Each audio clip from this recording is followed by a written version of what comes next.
Yeah, we're just jumping right in here. Whoops. I forgot my countdown. So whoopsies. My apologies. But that, oh, you know what that means though? It means we get going like a whole extra minute earlier today than usual, which is good, right? That's good. Well, that means we'll finish like a whole minute earlier than usual. So, I don't know about that. I guess see, look, already Sapphire is oh no, sorry. Hi Sapphire. That's good. I was looking at something else. Chrissy's here. Yay, hi Chrissy. But a bunch of people are trickling in here. Allegedly, Fred is here. Tree Clam Tad says, "What's the over under on how soon into the video Mike?" Oh wow, yeah. And when Mike starts yelling, he does that a lot now. I've noticed. He's kind of a yelly guy. He yells a lot. So, Ben Vaughn says, "I never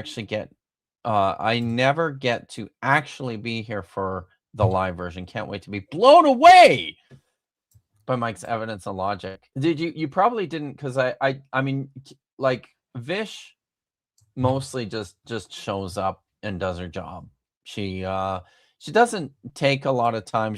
I tell her kind of what we're doing, but she doesn't actually take the time very often to look at the thumbnails or the descriptions or things like that, right? Like, so maybe I think I mentioned it to you, Vish, that at the end of this video that we're going to be watching today, Mike Jones says that he's got the best evidence for the conquest of Canaan. So prepare to be blown away. There's a good chance that one of us or both of us may become convinced. I'm open to that possibility. So yeah. Do you have time to hear about our Lord and Savior, Chairman Mao Zedong, whose thought is immortal? Good. Oh, John wants to see the shirt. Because guys, I fucking love the Bible. So I've got a backup now, because there's that one, and now I also have a copy of the explicit version. Yeah, by the way, everybody can buy these at my store. If you fucking love the Bible as much as I do, and you want the world to hear it, then I have a shirt for you. Or no, actually, I don't have I fucking love the Bible, or hoodies. There's also hoodies. I don't wear hoodies, so I don't have any. I just have t-shirts. But yeah, it's so yes, if you if you're at all interested, that's where you can find those. I also particularly like Vish's hat. She's not I feel like I have to insist, because she's not showing him, but Vish needs to show everybody her Peach Fuzz mascot. Can we make this the show can we make it the show mascot? There he is. Oh god. His little Aaron VHS tape and his little Aaron VHS tape and his axe. His little axe. So good. So good. I just I love it. Wonderful. Yeah. You can buy these now. They re-released them. Oh, like oh wow. Can you where can you buy them? Let me grab the link. That'd be great, because I think most of our audience wants their own Peach Fuzz. I'm quite sure. But does Vish look at toenails? Oh, I don't know. It's good to see you, Katie. I'm not sure. I'm not sure where this came from, but because thumbnails, right? Because you don't look at the thumbnails. Do you look at toenails? Oh, okay, I see. I get it now. Very funny. Wordle Rock Hyrix Evan. Katie Lewis, is good to see you. Katie's in my my Hebrew class, reading Hebrew through the book of Jonah. And we're over halfway through that class now, and I think everyone's coming along quite nicely.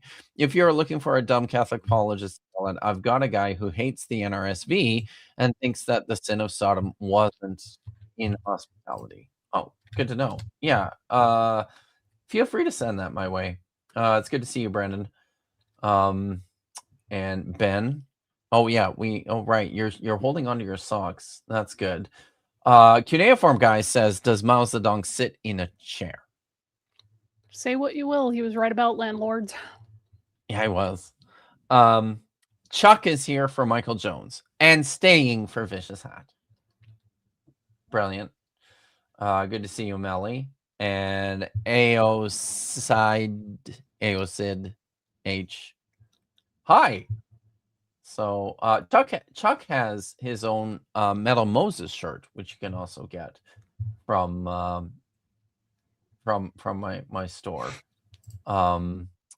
So if I were to guess, I would say the first syllable is East, because I know that AO. Okay. There's a name Aoife that starts out that way, so this could be like a Gaelic. That's cool. Guess, I like it. Let us know. East. Yeah. East or East? East. I forget what the BH represents. Okay. Looks like your device is not registered. For help, go to the Harman Kardon Alexa app. God damn it. Hold on. Let me Well, while he does that, if you want your own peach fuzz, for those of you who have seen Creep 2, or the Creep tapes, you can get. Even if you haven't, and you want your own peach fuzz shirt. Yeah. So. All right.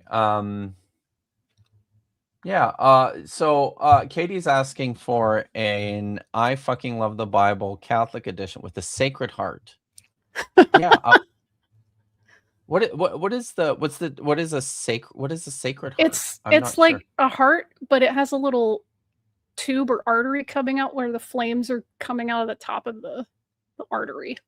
Sometimes there's thorns around it too. Oh, I've seen. Yeah, no, that's a great idea. I'll make a Catholic version too at some point. That's good. Is the hat also a creep reference? I'm forgetting. No, I don't think it is. It no, don't think so. It's just Smooth Criminal, guys. So Katie does say it is a really good class. Thank you for the endorsement. So yes, Maya, Smooth Criminal.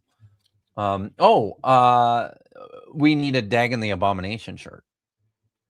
Yeah, that's a good idea too. Dagon doing a metal assault on a defenseless tree t-shirt. That's a good idea.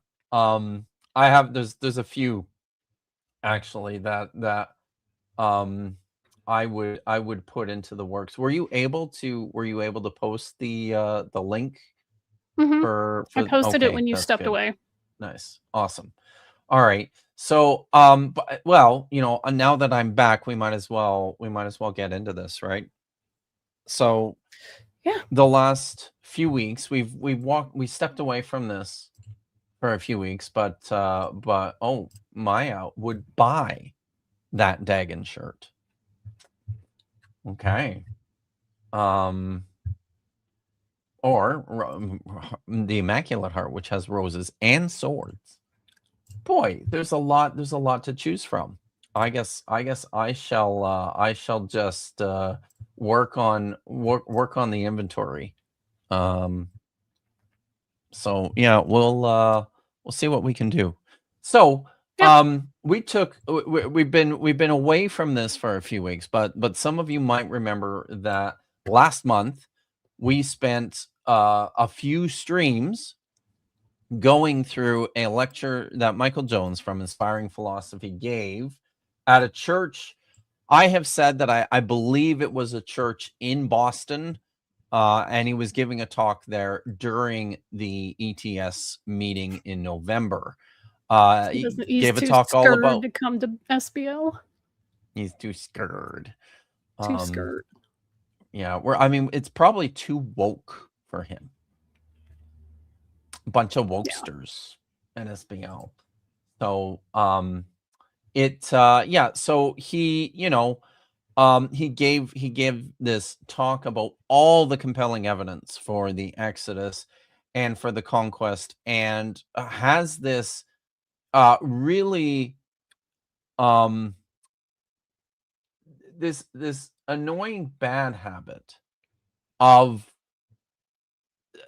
citing sentence fragments from scholars.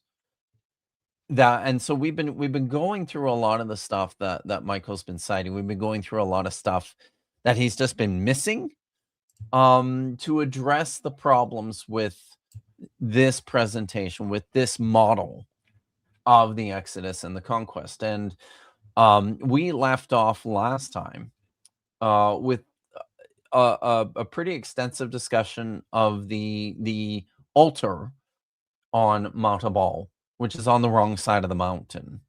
Yep. That has been suggested by a number of apologists as well as scholars that this is actually Joshua's altar, but it's on the wrong side of the mountain. So it's on the wrong side of the valley. No, it's on the right side of the valley, but it's on the wrong side of the mountain. Like, it's not the top of the peak. It's like slightly down at a lower peak. Like, what? I don't know. I feel like it's actually another valley that it probably overlooks more. It's closer to the next valley over, really. Yeah. But it's and I mean, this was such a problem. This was such a problem that the archaeologist who did the work on this, who promoted this as Joshua's altar, actually also ended up suggesting a different location, for Mount Gerizim, because he recognized that this was a problem. He recognized, the altar's on the wrong side of the mountain. This does not work with the biblical story. So maybe Mount Gerizim is actually on the other side.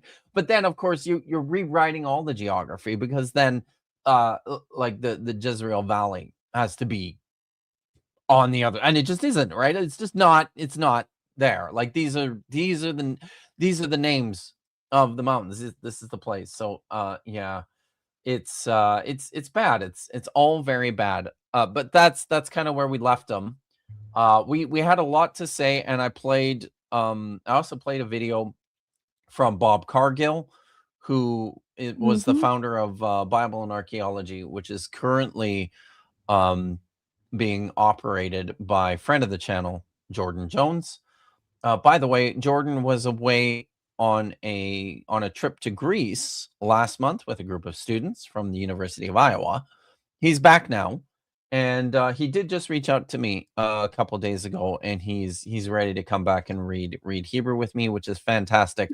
But yeah, the Hebrew streams will not be resuming until August now. At this point, I have a move coming up here in 2 weeks, so I'm going to be taking the next 2 weeks off, as well as the first week of August, to get things sorted out and resettled. But then I'll be back in mid-August to continue. So this is going to be our last stream for a little while, and it feels kind of appropriate that we finish up before going on a 3-week hiatus with this last installment from Michael's lecture about the Exodus and the conquest.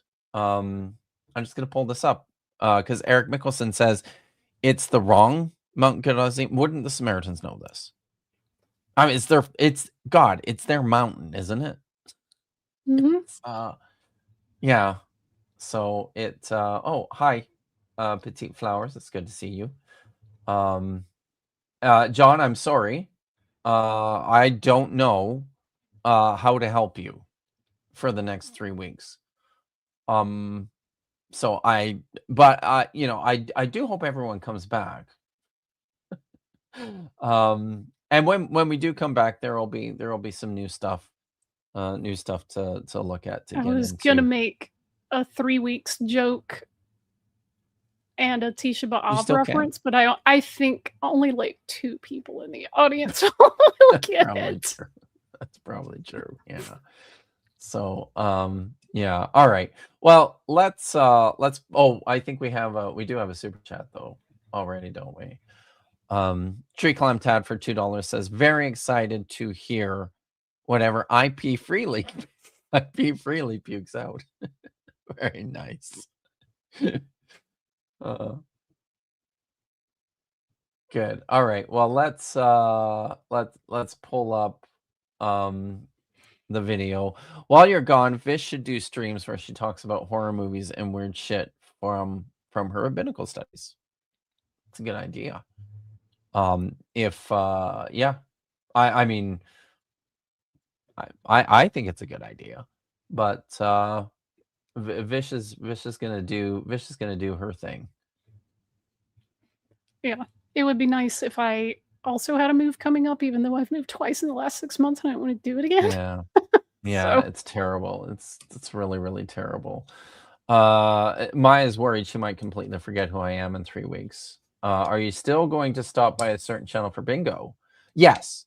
My viewing habits may not change so much as my streaming habits. So yeah, I will I will certainly be on hand in Bad Science Sunday for bingo. Oh, it's good to see you, Marin. What kind of shenanigans is happening today? It's well, look, it's Michael Jones from Inspiring Philosophy, and he's going to start here today by telling us all about the site of Hatzor and Okay. all the evidence from Hatzor for the conquest of Canaan.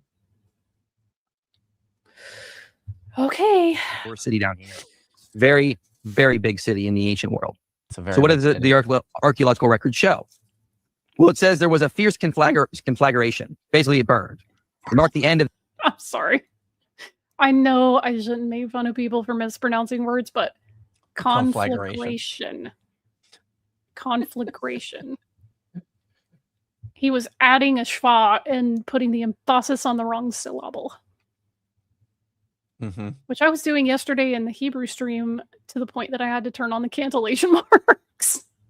So you corrected yourself. The Canaanite Hazor, which is I don't always do that. A thick layer of ashes and charred wood in places 3 feet deep attests to the intensity of the blaze in the northern Galilee city. Within the walls of Hazor's palace, the fire was especially fierce. The unusual amount of timber used in the construction of the building and the large quantity of oil stored in huge pithoi throughout the palace proved a fatal combination, creating an inferno with temperatures exceeding 2,350 degrees Fahrenheit. In the intense heat, the palace's mud brick walls vitrified, basalt slabs cracked, and clay vessels melted. Now, not only was the city burned, but its idols, its gods, were mutilated.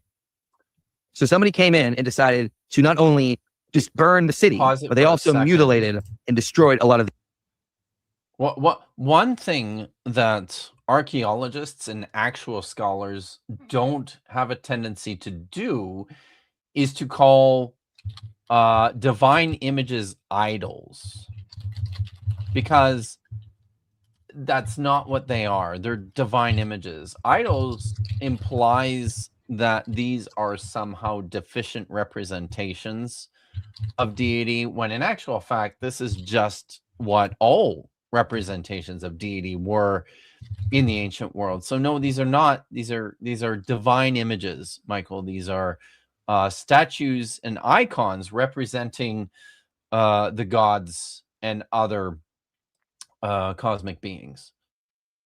This is one all seated on the top right there?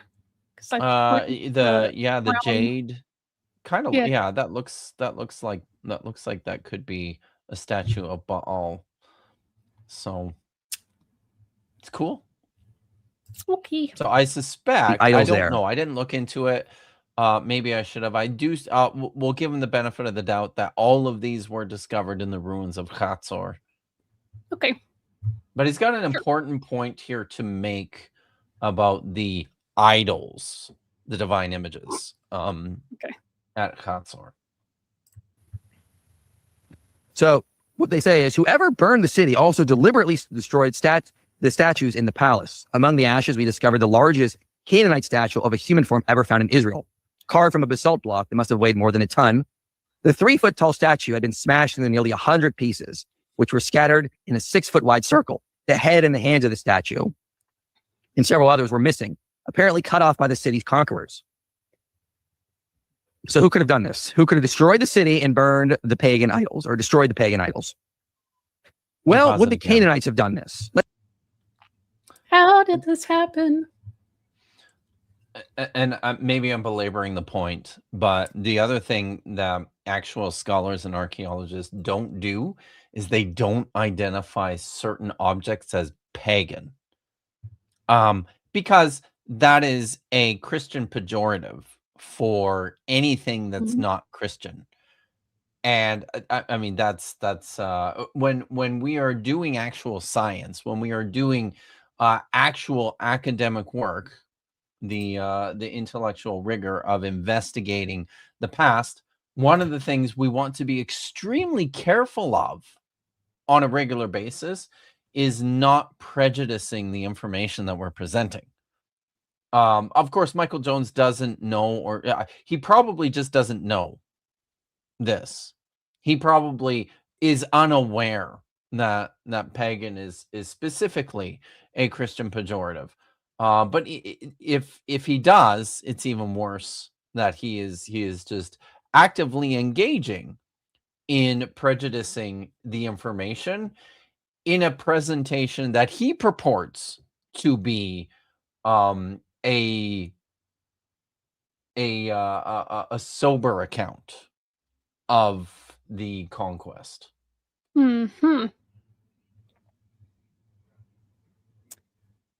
So Lex Lotta says that they saw a video with Wes Huff pronouncing Lachish as Lakeish, as though it's a city like a lake. Lakeish. Kind of like a lake. Maybe that's what he thinks it is. It was named because it's right next to the lake. Lakeish. It's kind of like a lake. Guess. Let's say there was an internal rebellion. The poor rose up and defeated the elders, the rulers, and all that stuff. They wouldn't have killed their own gods. They wouldn't have destroyed their own god. They would have brought curses upon themselves. Can't be the Canaanites. Can't be. Was it the?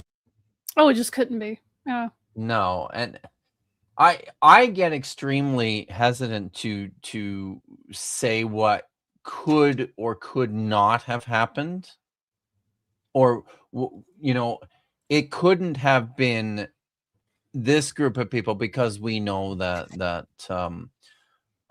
they would have somehow responded or behaved differently. But this is, I'm going to keep coming back to this point, and this is something that I said a number of times in the last streams that we've done on this topic with Michael Jones.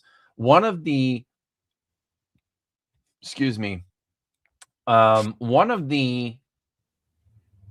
big problems with his model, with his presentation of how he thinks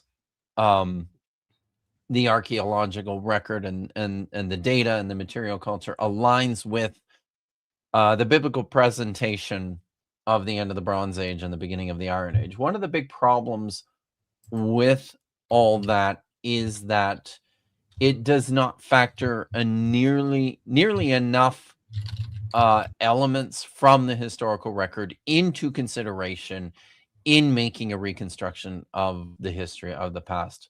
Something that we see as historians is that the past history is incredibly messy. It's not straightforward. There are all sorts of things to take into consideration that are going to muddy and muddle our perspective of things. Usually, the simplest explanation is not the best explanation because it's too simple. It just simply has not factored into consideration enough information and enough data. So, and I think this is indicative of that. The minute you start to say this group of people would never have behaved in this particular way, I would say you're probably not using your imagination enough. You're not thinking through clearly enough all the possibilities which would cause people to act in a certain way. So Michael says it could not have been the Canaanites who destroyed Hatzor because they also defaced Canaanite gods, and Canaanites never would have done that. Not all Canaanites were exactly the same as all the other Canaanites, right? Hashtag not all Canaanites. There we go. Nice. So I don't think it's a nearly nuanced enough perspective to just say, well, the Canaanites would never have behaved this way. The Canaanites would never have done this. There's just a whole bunch we don't know about the Canaanites. And one of the things we don't know is how dramatically different or diverse many of their own cultural nuances and practices. Like we don't know how many Canaanites, or if all the Canaanites, held the same level of respect for the Canaanite gods equally. Any ethnos and any religious group they're internally diverse. Everyone doesn't believe the exact same thing. I mean, even today, you could pick any group and be like, hey, do you all agree unanimously on all these things? And they would say no. So there have been people who don't respect the gods ever since the concept of gods became a thing. So to say like, oh, they would never do this, that's silly. There are absolutely people who would have done that, because there are people who do that today. This is a good point. Didn't they each have their own patron gods? That seems to be something. Often, like city states, local especially. settlements. They had their favorites.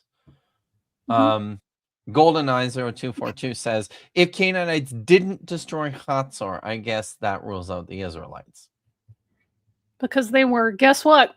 An offshoot of Canaanites. They were.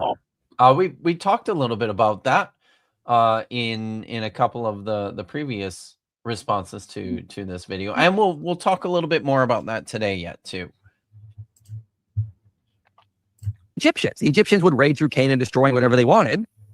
Well, as you can see, some of the gods there were Egyptian gods. The Egyptians also would not destroy their own gods. Wait, what? I have questions. Because we know of several periods where a certain pharaoh, like Akhenaten, was like, "Oh, hey, everybody, we're just gonna worship the sun disk now, the Aten." So, yeah, we're gonna build all the temples and just do Aten stuff. And the priests were like, "This is unacceptable." So when he died, they were like, "We're just going right back to the old ways," and that's why his son was renamed from Tutankhaten to Tutankhamun. And they went around trying to deface and obliterate as much stuff from his dad as they could, because that was not an acceptable way to engage in ritual practice. So, I wouldn't say that.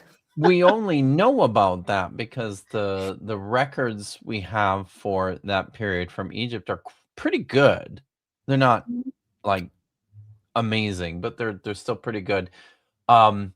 Much better than any kind of records we have about the individual cities and towns in Canaan in the 12th century, in the 13th and the 12th century BCE. Almost Susan says here, and thank you for this. I used to explain exonyms to my world religion students by telling them nobody says I worship idols. Correct. This is something that Protestants really can't wrap their brain around a lot of time when they're engaging with like Eastern Orthodox icons or Roman Catholic like images and statues, because they're like, oh, those are idols. It's like, no, they function exactly the same way as old divine images did. They manifest the presence of that deity, or they invoke that particular saint or entity. So no, they wouldn't consider them idols. That's ridiculous. Like, Yeah, exactly. yeah. Something else here brought up by Lex Lada Del Norte. Ex-soldier here. Soldiers smash all kinds of shit. They do. And I really hate that. Yeah. Like, there's huge. I just watched a video on Assyria this week, and ISIS going through and smashing and destroying like gigantic Lamassu statues. That really pisses me off, because it's like, hey, you don't have to worship those things, but that's a part of history that I think should be preserved. But it's terrible. It's unfortunate.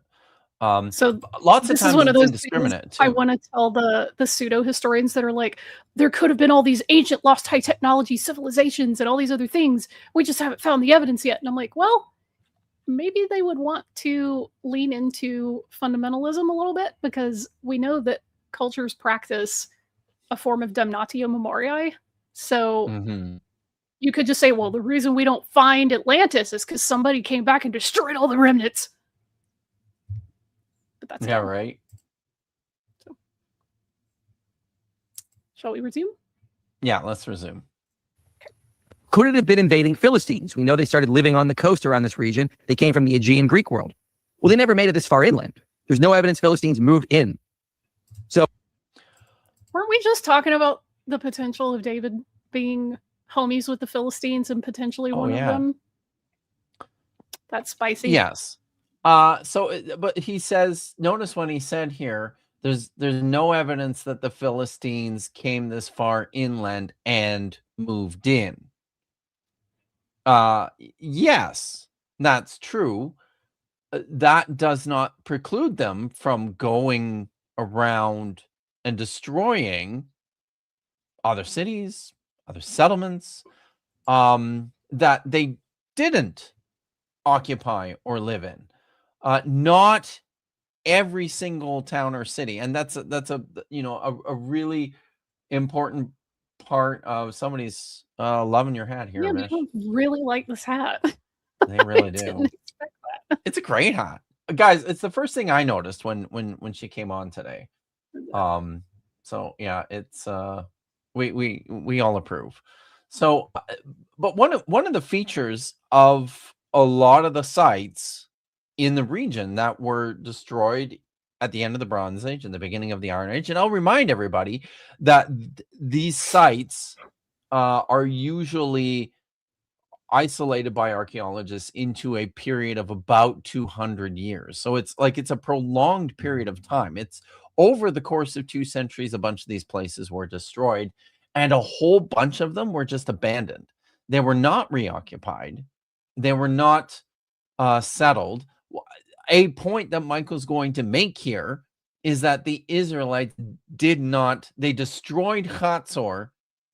They did not settle Hatzor. Why not the Philistines? Why could the Philistines not have destroyed Hatzor and then moved on, deciding not to occupy or rebuild Hatzor? I have an explanation for that. Kip, you didn't consider reasons. The Philistines couldn't have destroyed it because of reasons. Reasons. Okay. Got it. Got it. Thank you for setting me straight. I wasn't going to say it. Now I have to. Vish looks like she's going to sell me an illegal bank account. Nice. My dad used to wear hats like this, and when he passed, I guess a part of me was like, you know what? Those hats look cool. I should start wearing Panama hats like him. So maybe that's where it comes from. I don't have a Panama hat, but I have a sombrero that I quite like. I have a few hats. I don't often wear them. I mean, I would say the most I definitely wear hats is when I'm doing Jewish communal ritual events, because it's just less of a hassle than trying to clip on a kippah or wrap my hair up in a tichel or whatever. So I just am like, plip, pop a hat on, good to go. Nice. Awesome. All right. Let's continue. But what do the archaeologists say? This leaves us with the Israelites, is what they say. At the end of the day, when we look at the possible people who would destroy this, the most likely candidate who destroyed Hazor would be the Israelites. When was the destruction? In the 1200s, late 1200s. Around the same time that Mount Ebal Elder is being built, Jericho suddenly goes missing. Mount Ebal Elder, I think he meant altar. I think so. It's all right. Maybe Notice- just he's been going for 45 minutes at this point, so It's he's true. probably tired Yeah. and his brain's starting to go crazy. Mine does that too. Yeah. Notice this is Same he says that issues this is as well. what this is what the archaeologists say. All of Mhm. them apparently have this are of this singular opinion, as archaeologists are famous for doing. They all agree about everything, as Oh, yeah, as is the case constantly. in every field, right? Mhm. So the archaeologists agree. Look, we have no real evidence of who who destroyed destroyed. Hatzor, but my Bible says it was the Israelites, so it has to be them. Exactly. Yeah. I mean, that's his reasoning for a lot of stuff. Yeah, well, people who study this for a living say one thing, but my Bible says another, so I'm going with that. Good job, guy. Go with that. So when we look at all this data, you have a couple sites that are aligning quite well. But what about Shiloh? When we Okay. look at the timeline of Shiloh, Shiloh was Before we being move used on to Shiloh, let's talk a little bit more about Hatzor. And at this point, I'm going to do what I really like doing in this presentation, is looking at some actual archaeologists to see what they're actually saying about you do these that, things. I'm gonna grab a quick snack. All right. And before I jump into this, I did see that I've got another super chat here from Mr. Rep for $5. Thank you very much. Curse you, Vish and Kip. I was rewatching Plagiarism and YouTube, and every time he says word for word, I think of your Wes Huff clip. Well, you know what? I feels like we're doing our job here. Word for word. Word for word. Word for word. Wow. And you're welcome for that. Wow. Wow. Some things just never get old. Okay, I'm gonna put that down. So this is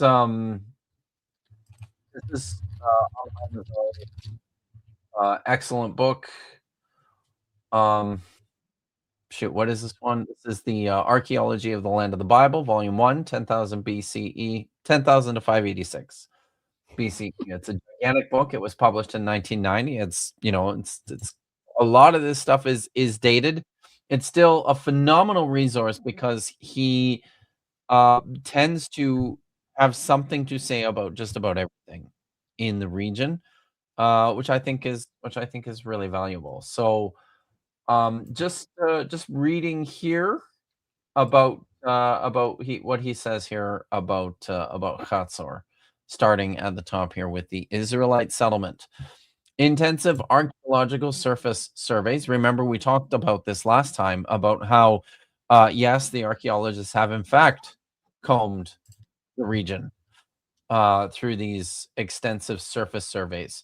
These revealed an entirely new settlement pattern in Iron Age 1. Hundreds of new small sites were inhabited in the mountainous area of Upper and Lower Galilee, in the hills of Samaria and Ephraim, in Benjamin, in the northern Negev, and in parts of central and northern Transjordan. Much of this activity can be related to Israelite tribes, though the ethnic attribution in some of these regions is still questionable. Okay? In the Upper Galilee, within the allotment of the tribe of Naphtali, some 25 such settlements have been discovered. These were centered around Mount Meron. Additional sites were discovered on the hills of Western Galilee in the tribal territory of Asher. The Galilee sites are small agricultural villages, approximately 1 acre in area. An exception is the well-planned fortress uncovered at Har Adir. At both Hatzor and Dan, the most important mounds in the Hula Valley, occupational strata attributable to the Israelites have come to light. At Hatzor, there was a small village, strata 12 to 11, on the upper mound. At Dan, on the other hand, the settlement of the tribe of Dan was identified over the entire area of the mound, some 25 acres. Its principal components were silo pits, flimsy structures, and bronze industries installations. These components were found in 2 successive levels, strata 6 to 5. Where does he go on? I thought this is where he talked more extensively about Hatzor itself. I may be in the wrong place, and my apologies for that. I am, but that's okay, because something that he's talking about here is something that is going to come up again, and that is the settlements of the region that Michael's going to bring attention to here shortly. But we're going to shift here to another publication by Amahai Mazar. This is Israel Finkelstein's and Amahai Mazar's book of collected essays, The Quest for the Historical Israel, Debating Archaeology and the History of Early Israel. So Amahai Mazar has this to say about Hatzor. This 70-hectare city was the largest in Canaan, as Michael correctly pointed out. Several times larger than any other Canaanite city in the region, and the capital of a sizable city-state that is well attested in the second millennium documents from Mari on the Euphrates and from Egypt. The definition of Hatzor in Joshua 11:10 as formerly the head of all those kingdoms fits its status in the second millennium BCE and could not have been invented when the book of Joshua was probably composed in the 7th century BCE or later, a time when Hatzor had no importance. The reference to the burning of Hatzor in Joshua 11, verse 11, an exception in this respect to all the other conquered cities, is supported by the archaeological evidence. A tremendous fire destroyed the Canaanite palace at Hatzor and its temples sometime during the 13th century BCE, probably during the first half of this century. Yigel Yadin did not hesitate to identify the conquerors as the Israelites led by Joshua. Amnon Ben Tor, the current excavator of the site, finds no other candidates for the destroyers of Hatzor more appropriate than the Israelites or proto-Israelites. So I think I'll pause there for a second before I finish the paragraph here. But in broad strokes, right, this aligns basically with what Michael is telling us, that the destruction at Hatzor appears to have been undertaken by the Israelites, whoever these people were, and likely on the basis of a couple of the items that he's pointed out, it matches the time period of the 13th century BCE, when the city of Hatzor was destroyed in a massive fire, or I should say, the royal quarter of the city was destroyed in a massive fire, and that's something I want to get back to here in a second as well.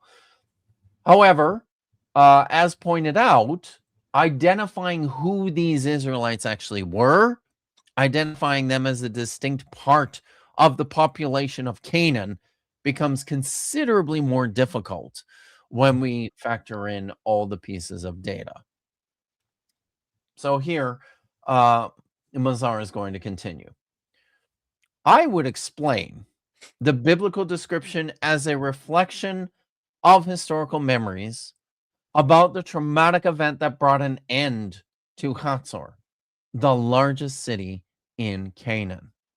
Such memories could have been retained among the Canaanite population that remained in the country during the 12th and 11th centuries and eventually were incorporated into Israelite tradition in the late monarchic period when the conquest was attributed to Joshua. The antiquity of the memory itself is significant. though the identification of the 13th century BCE destroyers of Hatzor remains enigmatic.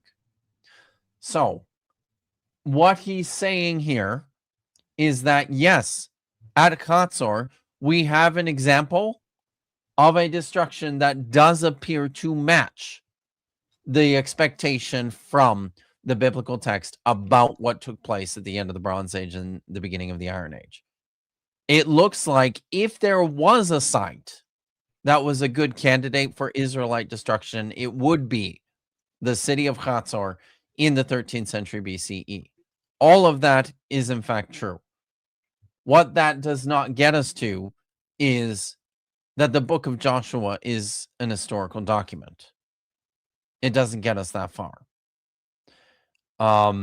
It doesn't get us far enough to the point that these were the Israelites as we understand them from the biblical text.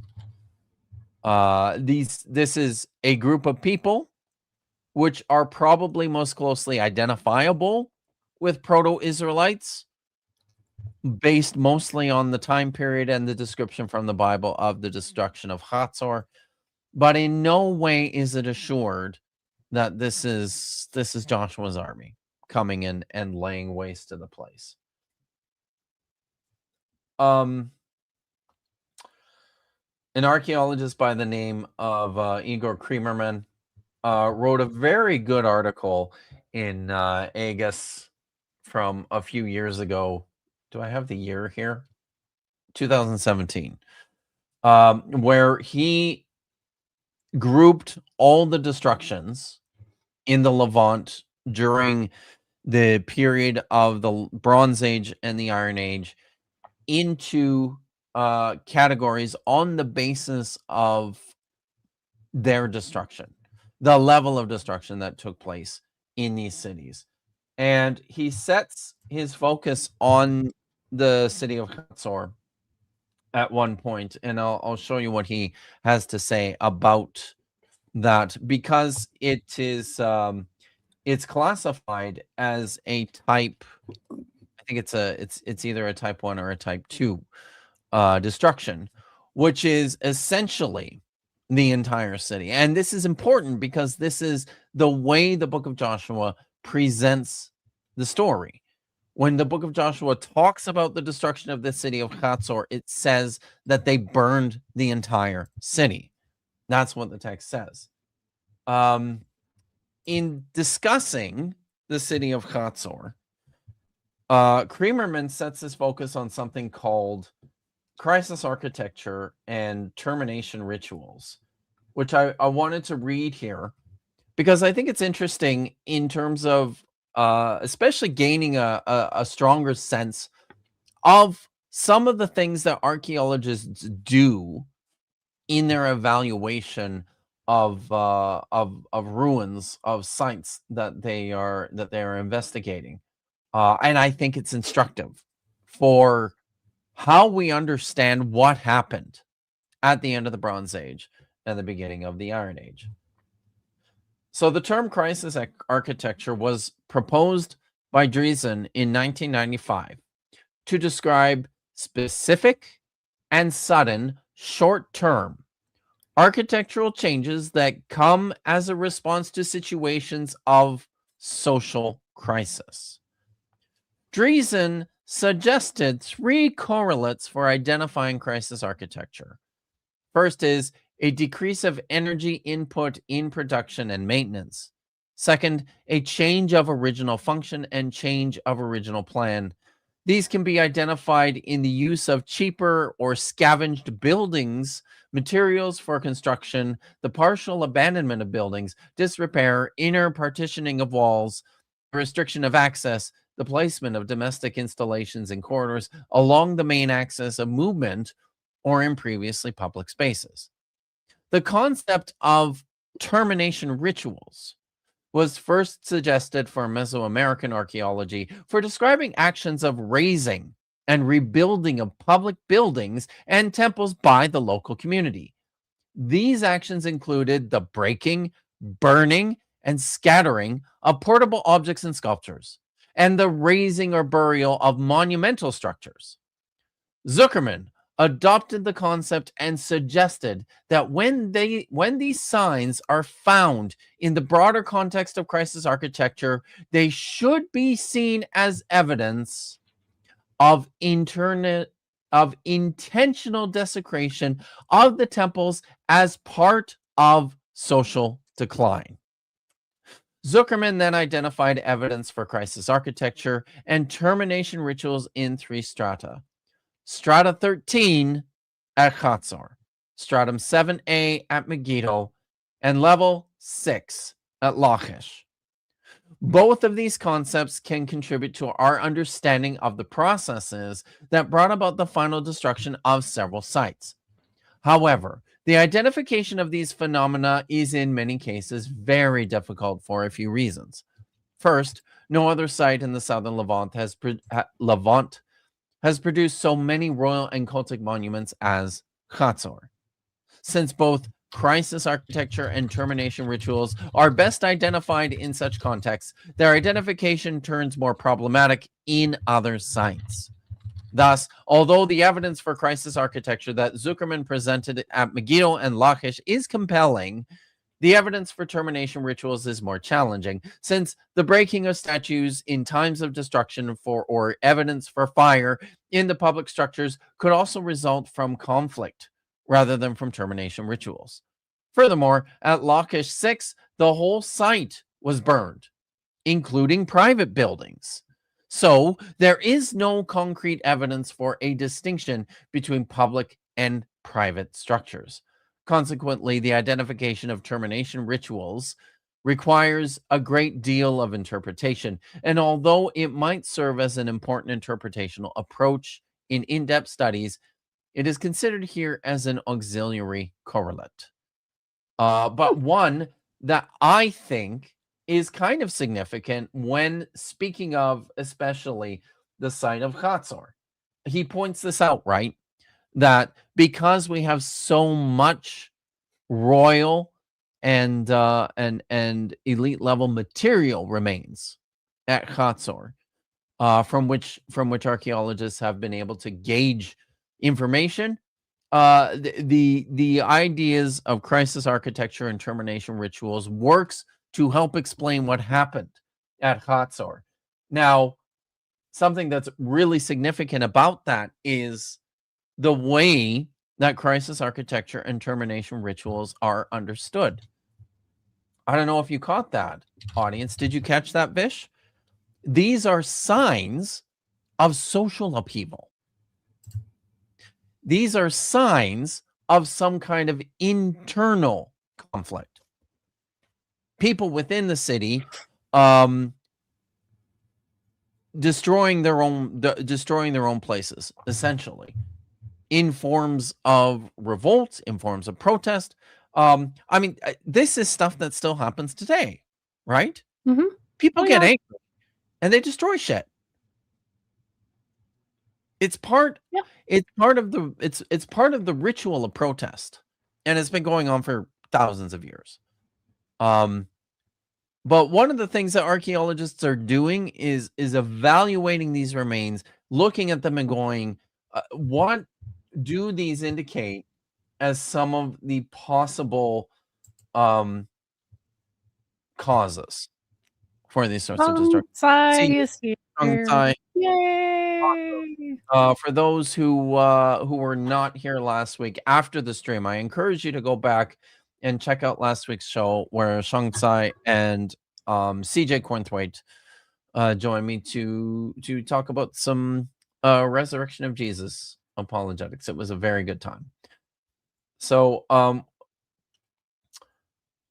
his ending says, or people just win the World Series and destroy shit. We just like destroying shit. We just like destroying shit. Yeah, maybe their soccer team lost or won and people just went ape shit.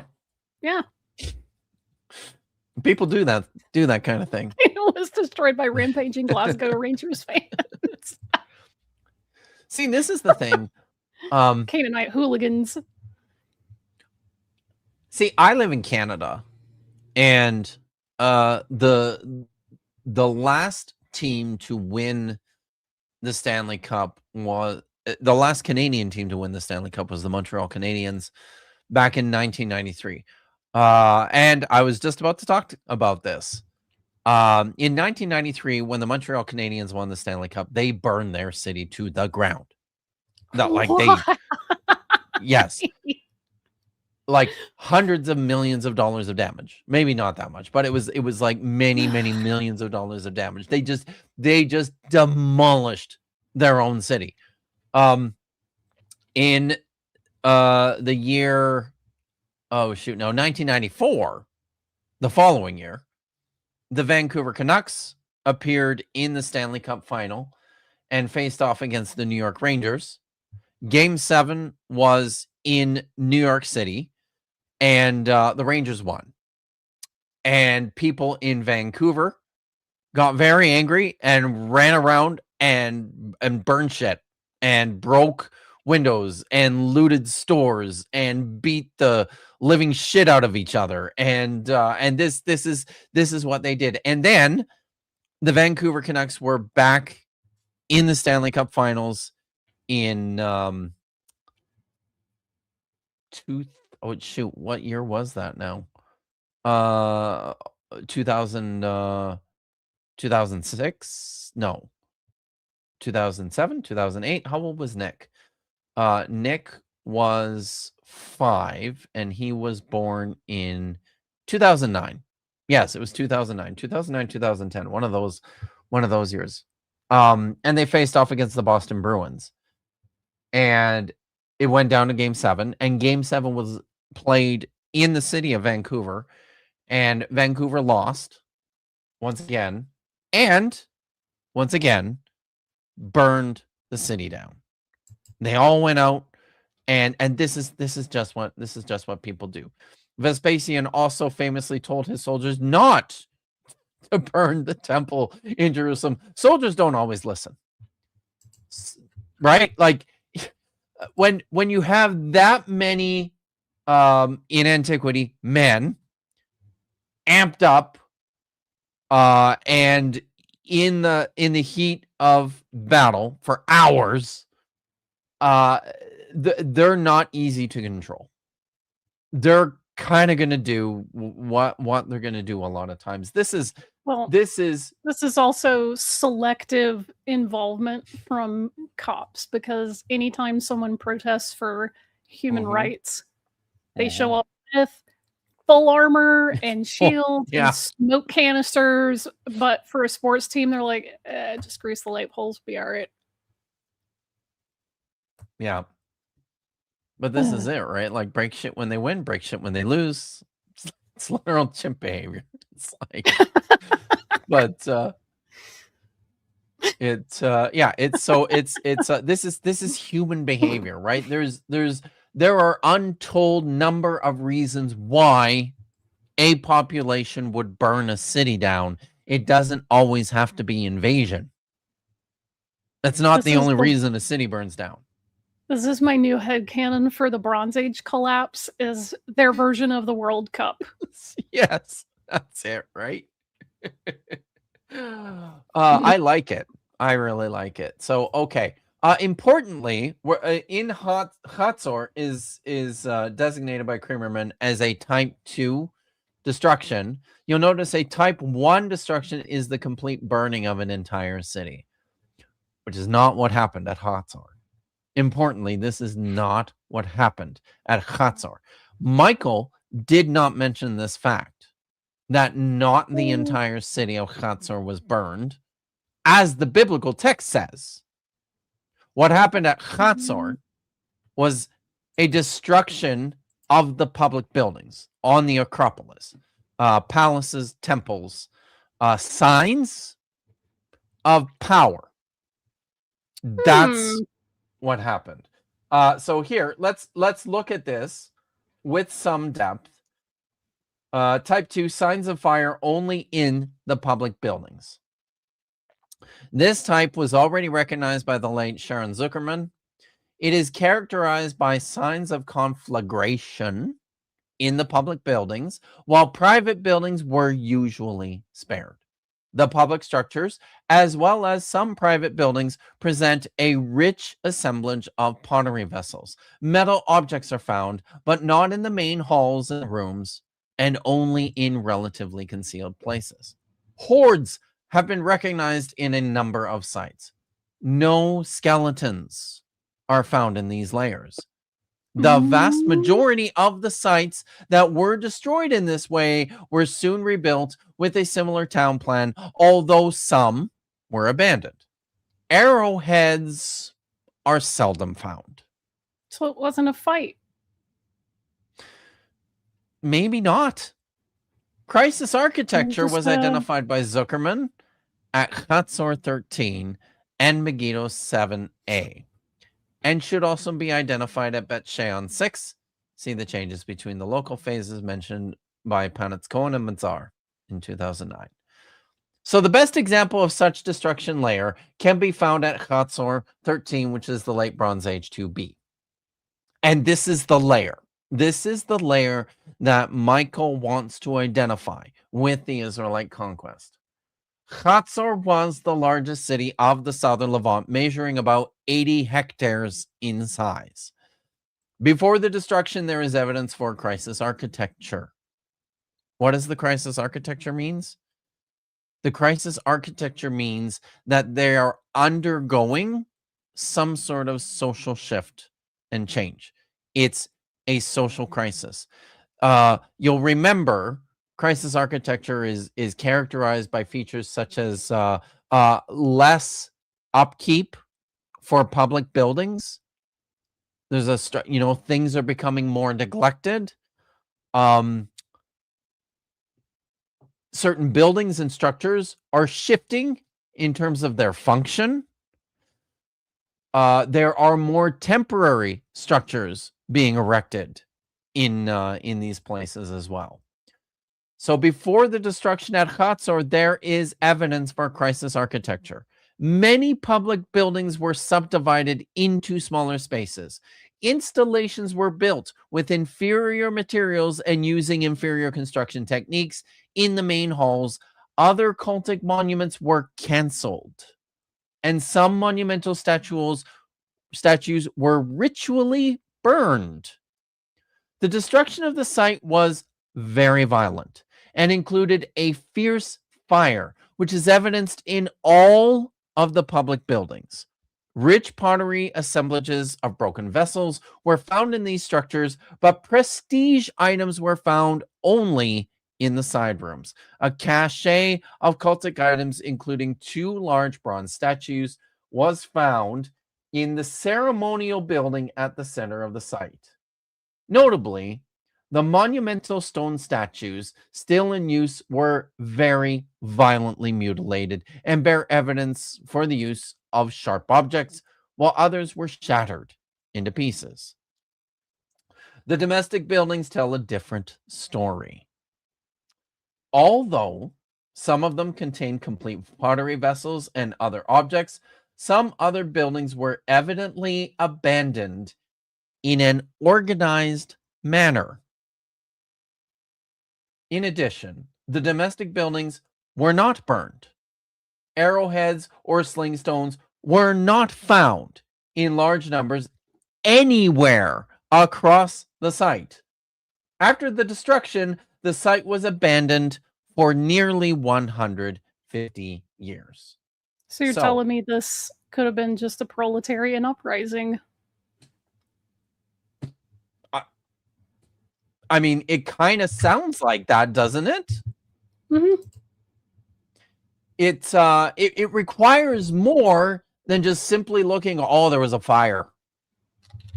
Israel burned a city in the 13th century BC, and oh, look, there's evidence of a fire. This is lazy.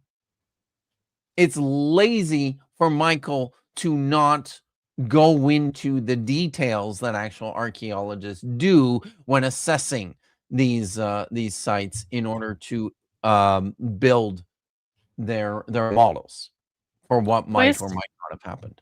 Pues Miguel es tan perezoso. What she said. If you know, you know. Yeah. London burned must have been the Israelites. Yep. So, yeah. So, just for further clarification, just for summary, everyone, when it comes to this sort of information, there's a lot more involved.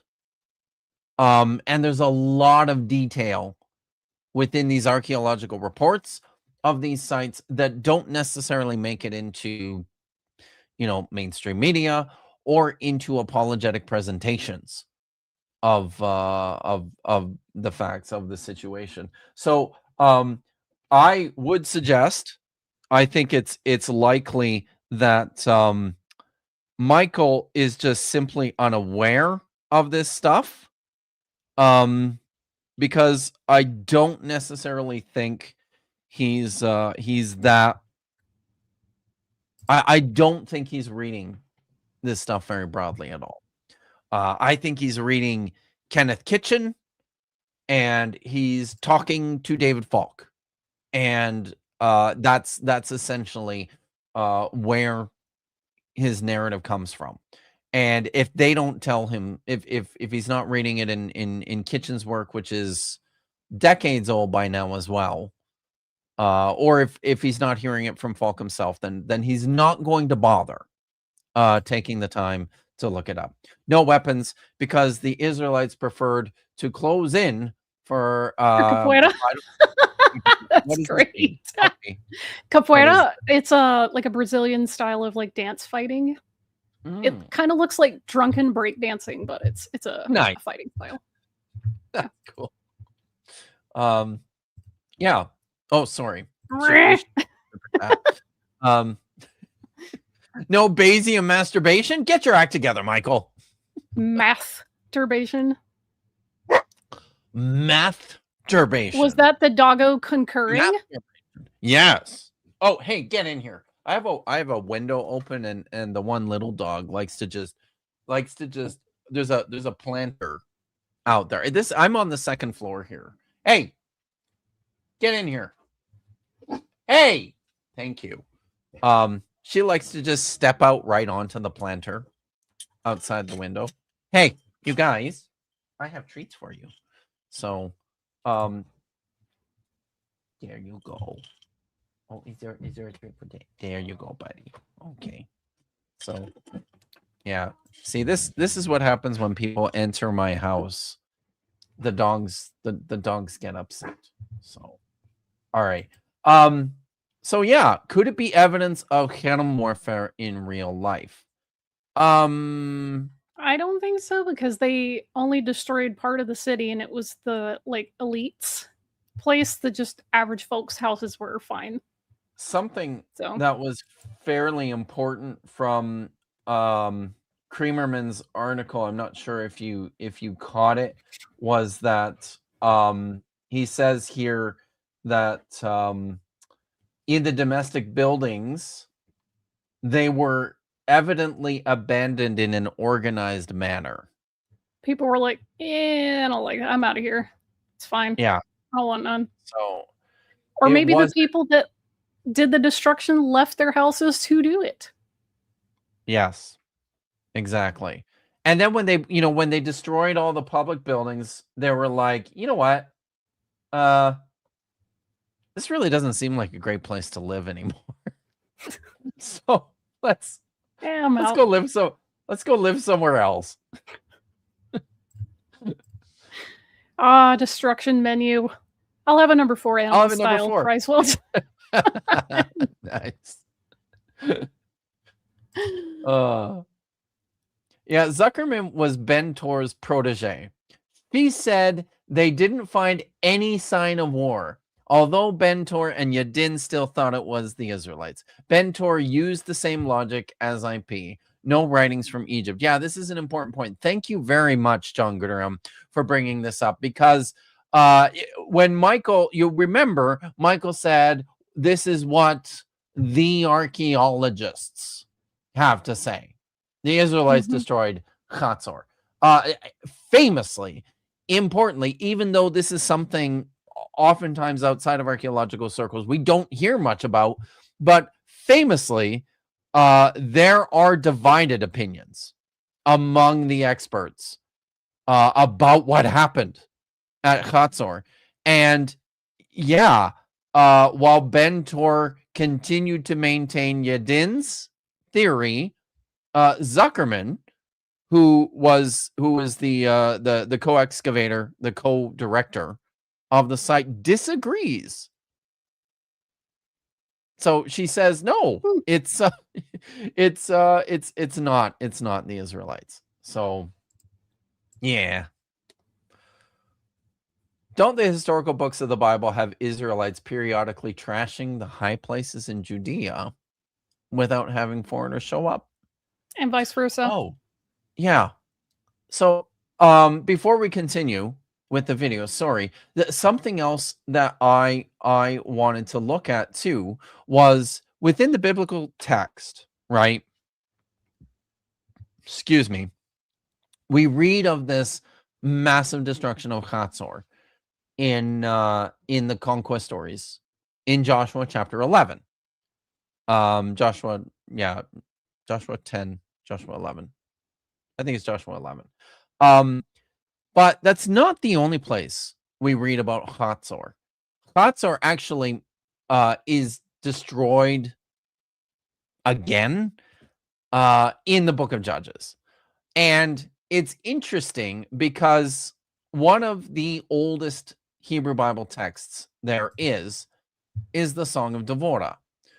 The Song of Devorah is about this battle that the Israelites fought against the king of Hatzor. His name's Yavin. Yavin's commander of his forces was named Sisera, according to the story, and according to the Song of Devorah. And Sisera was routed and killed by a woman. Got pegged to death. Guys, this pegging shit is dangerous, you guys. I think I don't know. I am not going to tell you what to do. You do what you guys do whatever you want, but I'm telling you, Sisera got pegged to death. So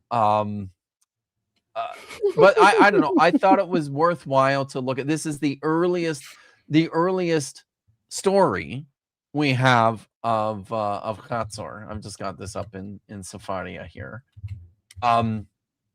In Judges chapter 4, this is the Deuteronomists account.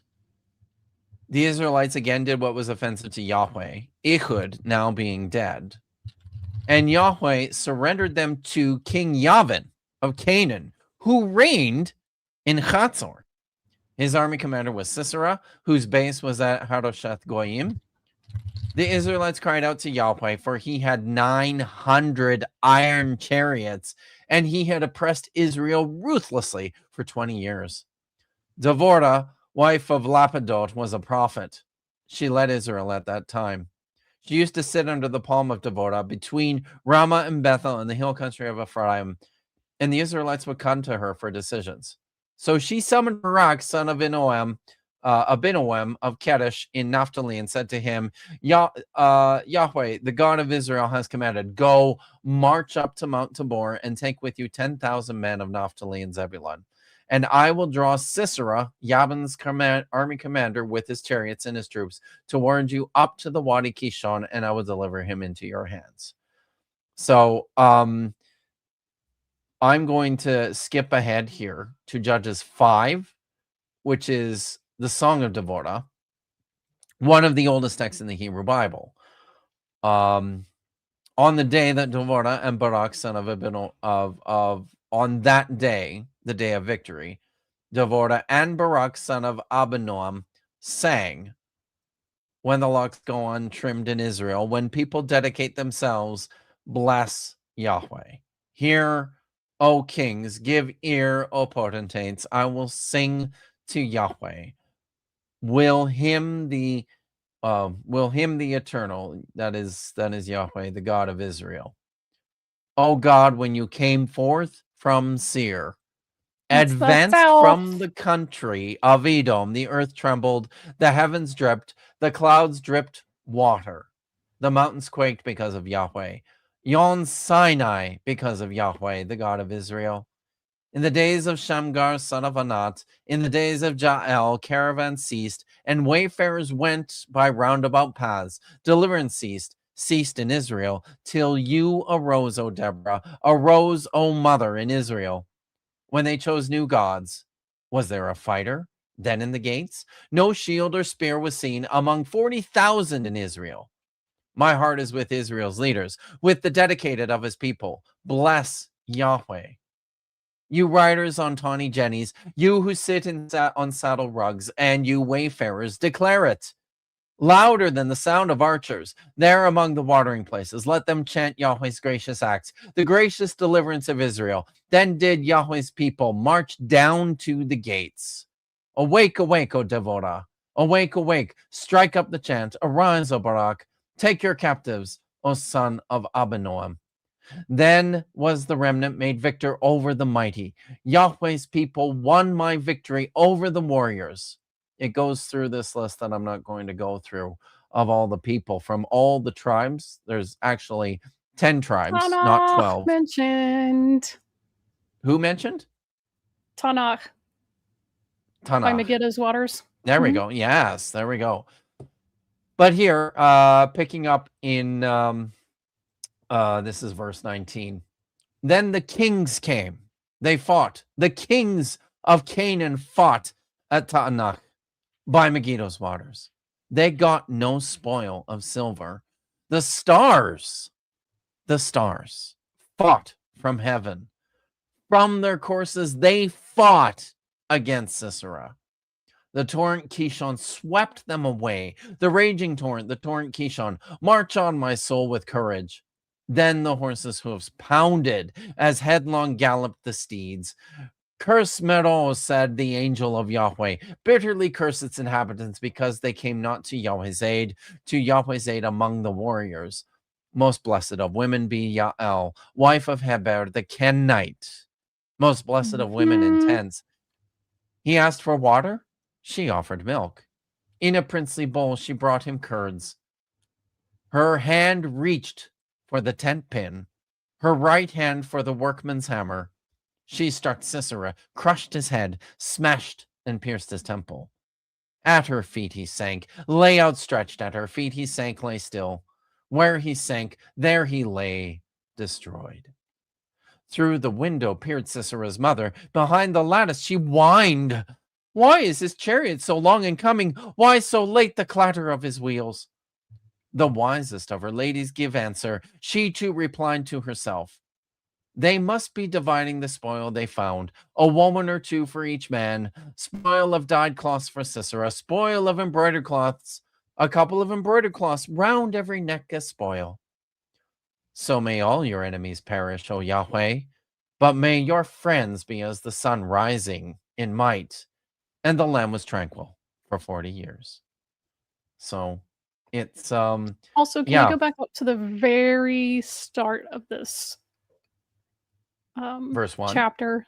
Because there's something I know that's not on topic, but go back a little more where it identifies Devorah. Oh, chapter when we first 4. Meet her. Yeah. Okay. Go a little further. There's something. Here we go. Yeah, right there. Devorah Isha. Can you scroll up just like a line? There we go. Devorah Isha. Via She is the Lapidot. She's the lady prophet, the woman of Lapidot. Lapidot.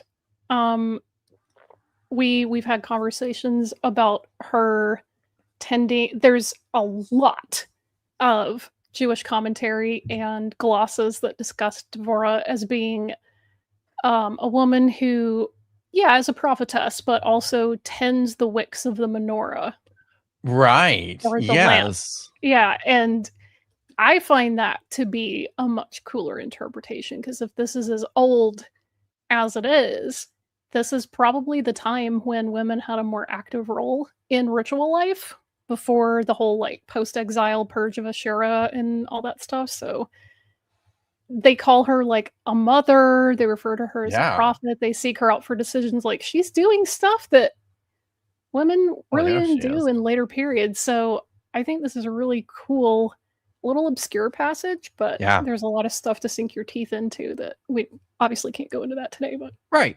Also, and because all of this stuff, as you're pointing out, because it's super fucking old. Like, this is one of the Mhm. oldest texts in the Hebrew Bible. So there's a lot of stuff in here that does not align with the way later writers want to present the history, the situation, the culture, the social structures of everything. And so it's all very interesting. A fiery woman. Yeah, absolutely. Mhm. Vish, did you grab the 1 Samuel 12 passage? I did, or- and I also wanted to. Bitcourse was saying, did they name the palm after her? Devorah is sitting under her own palm tree. If you read the Book of Jubilees, it'll tell you why that palm tree is named the Palm of Devorah. Nice. That's And awesome. it's not this Devorah, it's a different one. So. Okay. There was also a quick super chat from Dave. Hey, for 10 beaver good to bucks. see you, Dave. There's a kitty in my lap, but if I try hear to even tonight. attempt to Oh, let her, she will scream angrily. So here's her tail. there's her tail. Yeah, Good she does stuff. not like being picked up at all. Dave says, I hear tonight there will be an in-depth academic discussion about super weapons the Israelites created using forgotten technologies. Probably worth checking out. Oh, I imagine that is T2T night. What is taking place on Toast to Toast tonight at do you guys start at 7 Pacific, Dave? 7 Pacific, 10 Yeah, Eastern, 7 I think. Pacific, 10 Eastern, that's right. So everyone check it out. I'd put a redirect in, but we're gonna be done like hours before. Now that's academia. That's right. Super right. fucking weapons. Yeah. That's right. Awesome. Awesome. Do you want to put 1 Samuel 12 starting in verse 9 up, because this is there's one more mention of Chatzor here in 1 Samuel, and this is sort of the recounting of the conflicts in Israel. They forgot Yahweh their God, so they were delivered into the hands of Sisera. Actually, back it up a little bit. I was gonna say we need to get back a little bit. Because go right up to here, right? Yeah. Yeah. Come stand before Yahweh while I cite. Sorry. Okay. Come stand before Yahweh while I cite against you all the kindness that Yahweh has done to you and your ancestors. When Jacob came to Egypt, your ancestors cried out to Yahweh, and Yahweh sent Moses and Aaron, who brought your ancestors out of Egypt and settled them in this place. But they forgot the eternal their God, Yahweh their God. So they delivered into the hands of Sisera, the military commander of Chatzor, into the hands of the Philistines, and into the hands of the king of Moab. And these made war upon them. They cried to Yahweh, we are guilty, for we have forsaken Yahweh and worshipped the Baalim and Ashtaroth. Oh, deliver us from our enemies, and we will serve you. And God sent Jerubbaal and Bedan and Jephthah and Samuel, and delivered you from the enemies around you, and you dwelt in security. Now, it's unfortunate that Devorah got written out. Completely written out. That's BS. Of this story. But I wanted to point to this right? Because this destruction of the city of Hatzor was a big deal.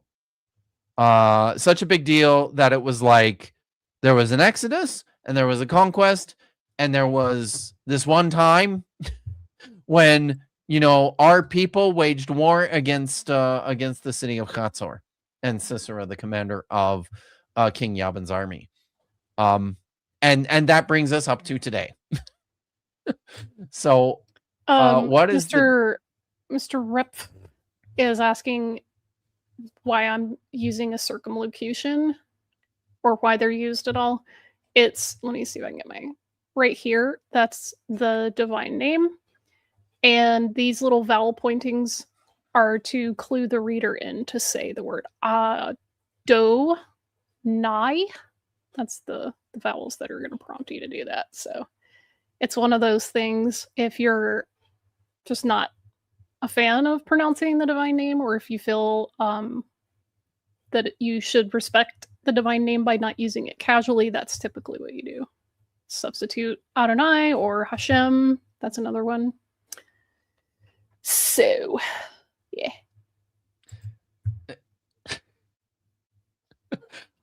What was the Old Testament stream about? My mom, when we were talking on Sunday. Mostly hockey riots and pegging. Yep. That's right. Yeah, I'm now tempted to rename the stream after we're done going back and calling it hockey riots and pegging. Hockey riots and Thank pegging. you very much for that. Thank you very much. Man, this is one of my favorite verses. Verse 12, it says, when you saw Nahash, king of the Ammonites, was advancing against you, you said to me, no, we have to have a king reigning over us, though Adonai, your God, is your king. Nice. And this is one of those things that like clues you into the, like, I guess, emotional state of God in this passage. Is like the people are going, no, we want a human king. We want a human. And God's like, well, but I was your king. And they go, well, we want a human. And he's like, okay, fine. I'll make a deal with you. They obey me. If they stay right, I'll give you a king like everybody else. But if you screw up and you just kind of like tell my commandments to piss off, then I'll smite you like I did to others. So, yeah. Nice. Probably not emotionally healthy, but, you know. Not emotionally healthy. Emotionally healthy, no. But let's get back to the video, because he's got he's going to say some things about Shiloh. I don't have a ton to say about that, but we'll look at that quickly, and then we'll get on to what I promised you guys, the best evidence for the conquest of Canaan. It's coming. Okay. The Canaanites around this time, and then someone stopped. They started to fizzle out around 1400, and then all of a sudden around 1200s, the Israelites started to use it. They started to fizzle out. Why do you think that is, Kip? Anything interesting happening around? Why they started to fizzle out around the 1200s? I mean, a whole bunch of shit happened. You know, there was like famines and earthquakes and empires, you know, collapsing, and the world kind of went to shit over the course of 100 or 150 years. Entire empires just disappeared. The Mitanni Empire disappeared. The Hittite Empire disappeared at this time period because there were dramatic forces at work changing the world from all sorts of things. Climate change was contributing to all this stuff. So that's one. And let's see, the current, I think, consensus is that it's a combination of things. That there was climate change, there was war, there was famine, economic issues, revolts, and everything kind of just happened all at once. Just happened at once. I'm going to read a passage today from a very, very good book that I recommend often by Eric Klein's called Hey, Eric Klein. 1177 Eric Klein called 1177 BC. Yeah. The year civilization collapsed is the subtitle of it. And it's all about, what happened at the end of the Bronze Age. And he spends a lot of time at the end going, well, I mean, we really don't know. But then he says there's all these theories about what it was. What was it that fundamentally changed the world at the end of the Bronze Age and the beginning of the Iron Age? And, ultimately lands on all of these things happened, right? I gotta comment on this. I know that you're trying to be cute, but anthropogenic climate change is a different phenomenon than like a volcano exploding like Mount, was it the one in Indonesia? Anyway, blowing itself up and vaporizing like an entire island chain and giving us like 3 years of freaking winter. Like that's different. You can't control volcanoes. But anthropogenic climate change is directly like human and fossil fuel and coal and stuff. That's something, and we've been documenting that. But it's like, hey, the climate Pinatubo, that's not the one I was thinking about. It may have been started with a T. I'm just my brain's blanking, but yeah, there's a lot of reasons that the climate can change. It happens quite a lot, and the most recent cause is us. But the nature is also still doing things. Volcanoes continue to erupt, earthquakes continue to happen, and things continue to shift around. So these are very complex and dynamic systems at play. Yes, lots of them. So, all right, continue. Okay.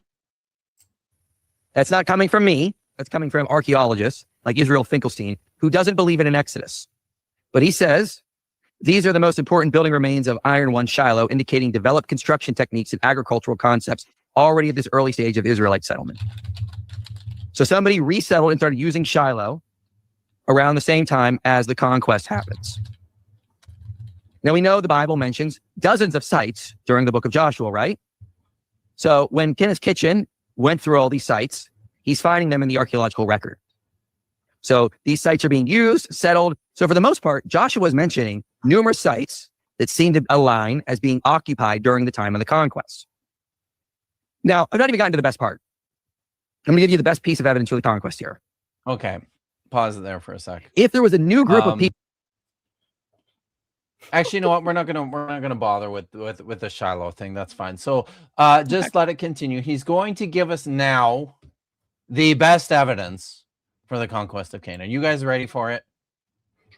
No. All right. People moving into Israel, we should expect the population to increase, right? Well, scholars are pretty much unanimous on this. During this time, there was a population explosion in Canaan. Dozens of new sites came out of nowhere. Out of nowhere. Almost overnight. De novo new sites. All of a sudden, there's all these new people. We don't know where they came from. Sorry. I can't. It's like, where do these people come from? I don't know. They just spring up out of nowhere. My guy. Just really popped out of the ground like daisies. Maybe this is when God started like creating a new wave of people from the ground. They just like that's it. Sprung up. Yeah. That's right. Like, come on. Out of nowhere. People move around. This is a thing that's happened since we've developed as a species. Beginning of yes. People move around. They don't stay in one place. Cultures contact each other. They don't just come out of nowhere. Made of mud like orcs. Oh yes. You and I were both going for it. Golem Nation. Golem Nation. Yes. So Mazur says intense archaeological surveys or archaeological surface surveys revealed an entirely new settlement pattern in Iron Age 1. Hundreds of new small sites were inhabited in the mountainous areas of the upper and lower Galilee, in the hills of Samaria and Ephraim, in Benjamin, and the northern Negev, and in parts of central and northern Transjordan. Much of this activity can be related to Israelite tribes. Though the ethnic attribution in some of these regions is still quite. You said Transjordan, that's woke. Ooh, very woke. Yeah. We just read this passage. Mm-hmm. So. And did he quote it out of context? Let's find out. I mean, he's mostly getting it right. Let me go back here and just have a look. Because he's talking about huts or yeah. I want to see what he says after this. Sure. Oh, I mean, I've got So to a give you whole kind of like bunch an understanding. I got a whole bunch of So people take who for have example things to say Ephraim area. after this. Okay. It went from very few sites to 131 occupied sites. In Manasseh, 200 new occupied sites. Here's the chart. So late Bronze Age, you can see in Judah, 0. Benjamin, 0. Iron 1, 18, 52. Ephraim goes from 4 to 102. Manasseh, 32 to 147. 19 to 77. 20 to 46, 32. Up and up and up. Numbers don't lie. You can dispute about, this site, that site. Numbers tell a really interesting story. You go from 88 sites to 678, almost as if within a generation. That kind of stuff doesn't happen unless a new people have moved in from another region. Really? So just in terms of timeline, we see that population was actually depleting. The only reason is people coming in from another region. That's it. That's the only reason. Do you remember? We talked quite a bit about Hatzor. It was like a largest city in Canaan, right? Tons of people lived there, and it was abandoned. Yeah. Where did they go? All those people who lived in Hatzor. I mean, we know based on the archaeology that they weren't all slaughtered, right? Some of them just left. They were like, nah. They had to go somewhere. Numbers don't lie, but often lack context. Yes, thank you. That's why statistics, you have to compare things that are able to be compared. So. And Tree Climb Tad says, numbers don't lie. People lie with numbers. Yeah. It's because he's trying to make the case that these numbers exploded because of the conquest. The Israelites moved in, and it's like, no, just moved in. That's right. Okay. So okay.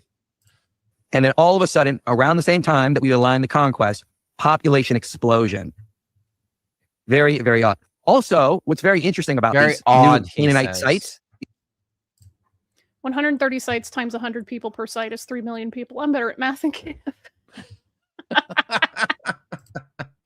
Numbers are not a man that they should lie. Good. You guys are awesome. That's amazing. These new Israelite sites in Canaan, they didn't eat pig. No pig bones. That's not correct. We find pig bone sites all over the place. My guy. He needs to watch Religion for Breakfast's video on the pork taboo and exactly how many pig bones are found in this area. Yeah. We talked about this last time too. Buying. Yeah. Once again, there are varieties of reasons why you would find places where they're not consuming a lot of pork. I suggested that with the increase of highland settlements and villages, and movement away from the cities, that part of this was also it was a form of social change related to the fact that that pigs are easy to raise in the city. So when you leave the city, you stop raising pigs so much. You look towards other forms of livestock and agriculture that are more suitable for living out on the range, right? Yeah. So yeah. Brooke Halpern says prior to and during the Seed People's settlement, Canaanite sites reveal low levels, but real levels of pig consumption. The early Philistine layers conversely indicate a very high level of pig consumption, but the Israelite sites of the highlands disclose an amount complete absence of pig, showing in addition a general preference for sheep over goat. So these brand new sites that just came out of nowhere, they didn't eat pig. What do we remember about Avaris back in Egypt? They also didn't eat pig. So we have a correlation here. Oh my God. No pig at Avaris, no pig at these new Israelite sites in Canaan. It's got to be the same people. The reason we don't find them in earlier sites is because the pork taboo, it was a late development, but also like the demographics of this area changed. Why is this such a... It's not hard. Goats are easy to raise in the country. Pigs are easy to raise in the city. Like, yeah. Goats and sheep give you meat, milk, and sometimes wool. Pigs give you only meat. Like, and there are really good garbage disposals. Yes. Does correlation equal causation? I'm not sure. But I mean, to Mike it does. But yeah, I really, really, really strongly recommend that people go to Religion for Breakfast, run by Dr. Is it Andrew Mark Henry? I always get those backwards for some reason. But yeah, he did a whole video on the pork taboo, and he goes into the archaeology and how many pig bones were found, where and when. So yeah, this is not a great line of reasoning from him. Very, very odd coincidence. And again, we have a so in our odd. Bible that tells us why we would find this correlation. This stuff is predicted by the Bible. This is what we should find, and it's exactly what we find. So just to recap, again, when we look at the timeline, Middle Kingdom, New King over Egypt.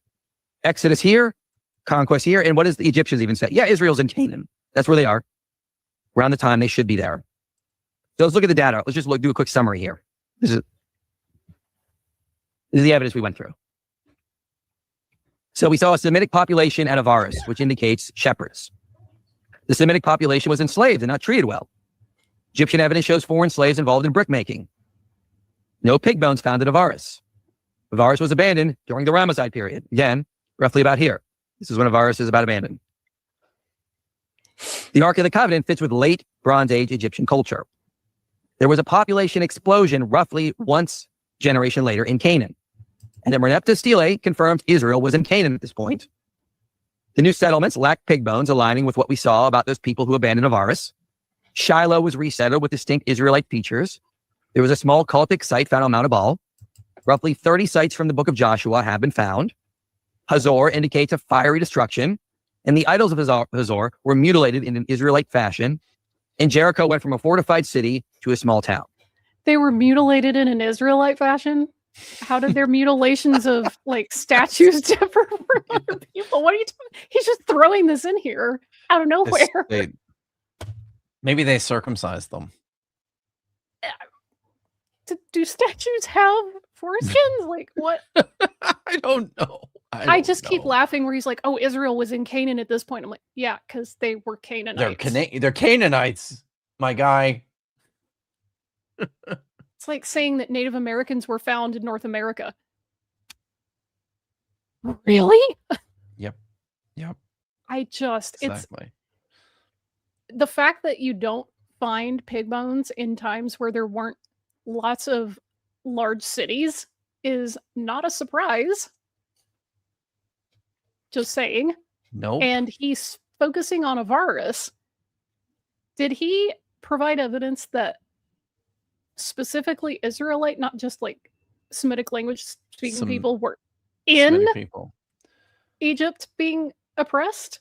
Because he's trying to give you all the circumstantial evidence, and that doesn't lead to the conclusion that therefore the Exodus. Yeah. It's I mean the entire presentation is a lot of waving your hands vigorously and painting in extremely broad strokes and hoping that all of it works out for you in the end. There's just no precision or rigor here. Let him finish, and then I want to talk about this population explosion. Also, Jericho going from the fortified city to a small town. Dude, we've talked about this to death. Yeah. I just wish they would never bring up Jericho again, because it is not doing what you think.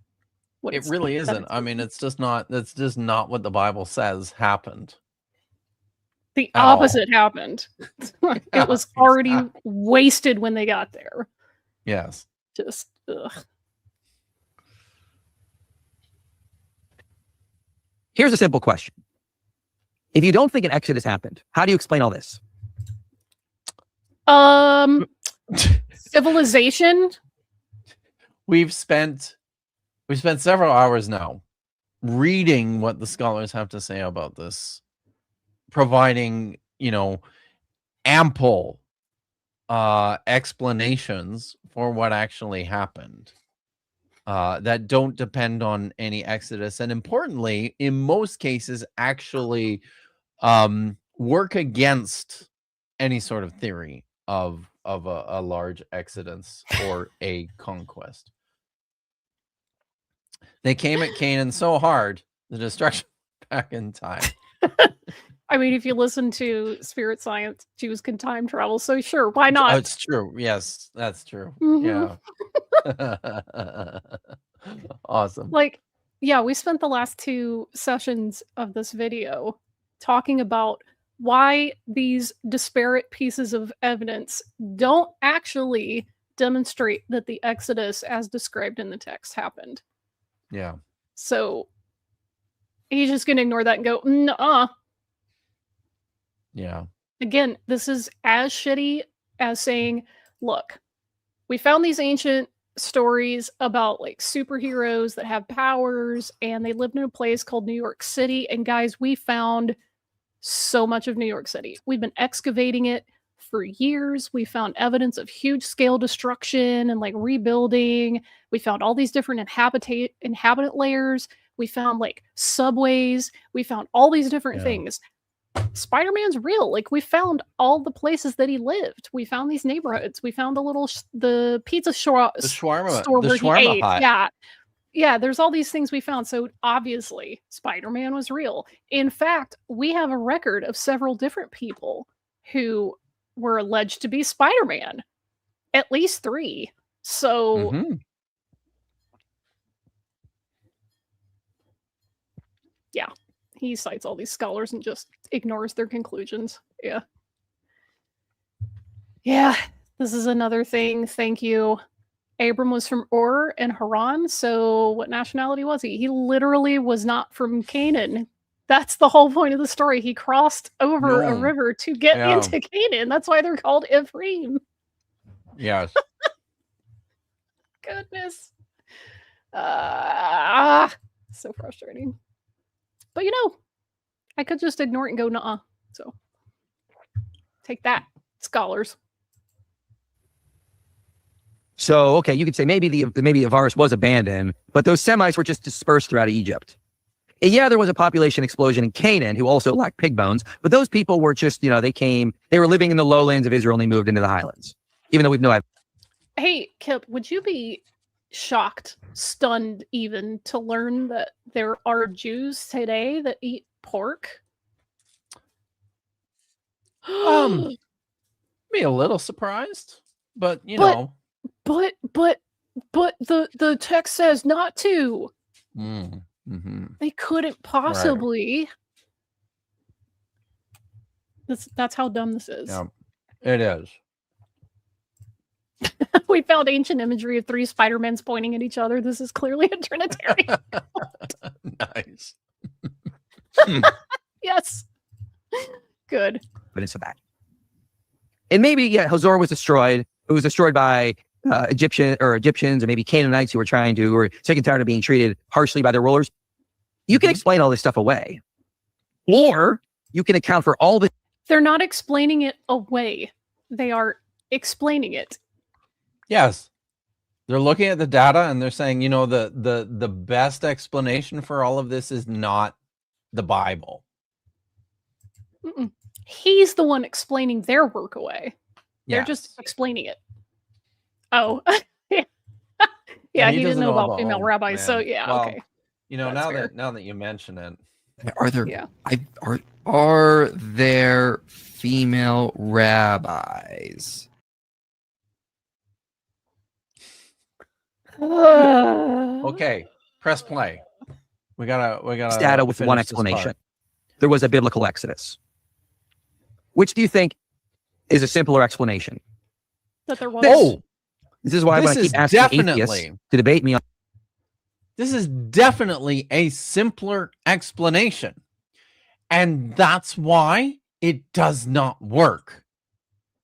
I keep telling you, simple explanations are not the best ones when it comes to history.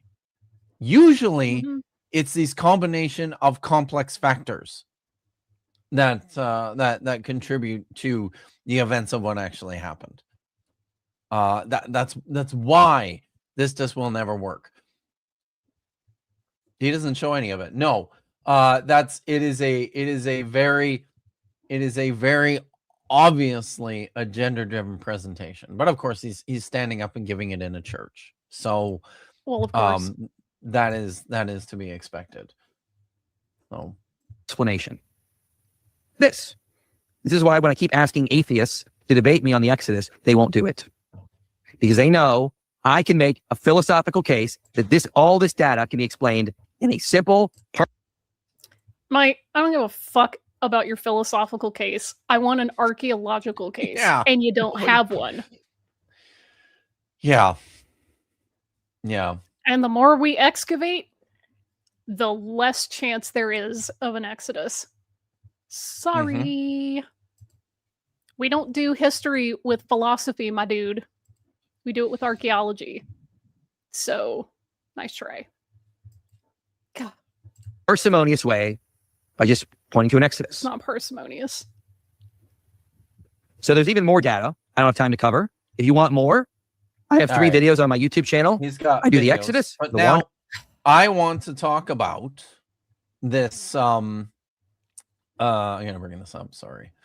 I want to talk about his. You heard that, right? You remember the best evidence, the very best evidence for the Exodus and the conquest of Canaan is this explosion of population and all these new sites all throughout the region that popped up out of nowhere, right? So I've got a lot of things to read about this. I'm actually very shamelessly beginning with I think that's chapter 10 right? of my Yeah. book. Yeah. Where I talk about this. A lot of people talk about this. There is an interesting and important change in the archaeological record of Sarah Palestine, the region of ancient Canaan, when it comes to the beginning of the first millennium BCE, where the Bronze Age transitions into the Iron Age. In a survey of 9 regions, there is a total of 88 Bronze Age settlements, which occupy a built-up area of around 200 hectares. Estimates based on these numbers suggest that they represent a population of roughly 50,000 people. Then, in the same regions, there is an explosion of early Iron Age settlements numbering 678, comprising around 600 hectares, for positing an estimated population of 150,000 people. But what is especially noteworthy about this substantial increase is in their geographic distribution and demographic shift. 633 and not or 93% of the Iron Age 1 sites are new foundations, usually small unwalled villages. Most of these new settlements are located in the highlands or plateaus on both sides of the Jordan. Settlement is especially dense in the territories of Manasseh and Ephraim in the west and in Gilead and Moab in the east. Both frontiers have been sparsely settled in the late Bronze Age. This extraordinary increase in occupation during the Iron Age 1 cannot be explained only by natural population growth of the few late Bronze Age city-states in the region. There must have been a major influx of people into the highlands in the 12th and 11th centuries BCE. So this quote here, this citation, I'm fairly sure. Let me double check. I'm quite sure this is Stagger. Yes. This is this is Lawrence E. Stagger's excellent essay. Actually, let me grab it. Over here.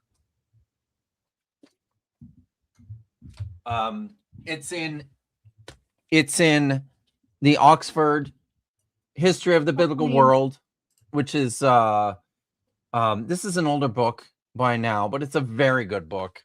Edited by Michael Coogan, who I particularly like. When was this published? Let's see.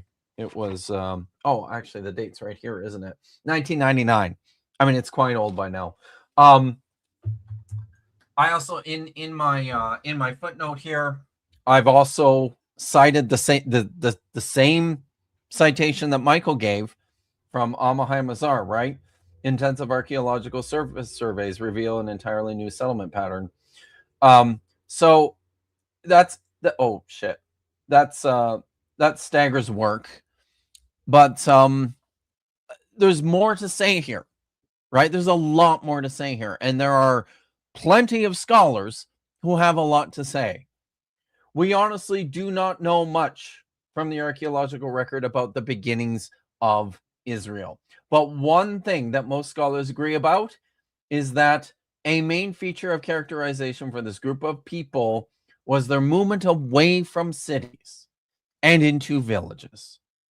We will discuss the potential reasons for this movement in a later chapter, but for now, it is sufficient for understanding the worldview and culture of these people in these admittedly oversimplified terms. The early Israelites were country folk, not city folk. Daily life for most people, out of whom Israel emerged, was lived in the highland villages, away from, perhaps in resistance to, the surrounding Canaanite cities. Another feature which may bolster this idea is in what is often considered to be a cultural distinction of Israelite society, the dramatic underrepresentation of pig bones when compared to other Canaanite settlements. This suggests that Israelites, unlike their Canaanite neighbors, did not keep, butcher, and eat pork. Of course, this aligns with the mandate in Leviticus against eating pork, among other unclean animals. And I cite the text there. Mm-hmm. It is often assumed that this prohibition against eating pork is of ritual significance because it also aligns with later Jewish purity laws. Israelites abstained from eating pork because pork was ritually unclean. There will be much more to say about this towards the end of the book in chapter 15, but for now, this aversion to pork in the early Israelite settlement seems as though it was actually more closely tied to their distinction from city folk. It's better. There's better animals to raise in the highlands than pigs. Mm-hmm. One of the key reasons why pigs were prominent in many ancient diets is precisely because this is livestock that can be effectively bred and kept in smaller, more condensed spaces, such as inside Canaanite city walls. Could it be that the ritual abstinence from eating pork came out of this more practical division? Was it just another way for the country folk and the village people to self-identify and separate themselves from the city folk? That is another thing that you really have to ask when you see prohibitions like this on clothing, diet, practice. Who are you not trying to be like? That's what these boundaries are doing. So when you're like, oh, don't eat pork. Okay, great. Who are you not trying to be like by avoiding this animal? When you say dress this way, who are you not trying to look like? These boundaries are to distinguish you from a different group. So who is that group? Yes. Why are they doing this? You know, these are, this is crazy. These early Iron Age villages consist of groupings of houses together and likely comprised of family units. We identify this way of life in the hill country as kinship-based societies. Houses excavated in the hill country and in non-urban areas tend to be very close to one another in size. This also indicates that the social structure within these groups was non-hierarchical, without obvious superiors and subordinates. It was significantly egalitarian in many respects. The sheer number and the small size of many settlements indicates that inhabitants were almost certainly all related. Family is the base unit of the society, and we see idealized descriptions of this structure was conceived on a broad scale in places like Joshua chapter 7. Not going to go through and read that, but I wanted to bring up another text. This is the Song of Devorah that we read earlier.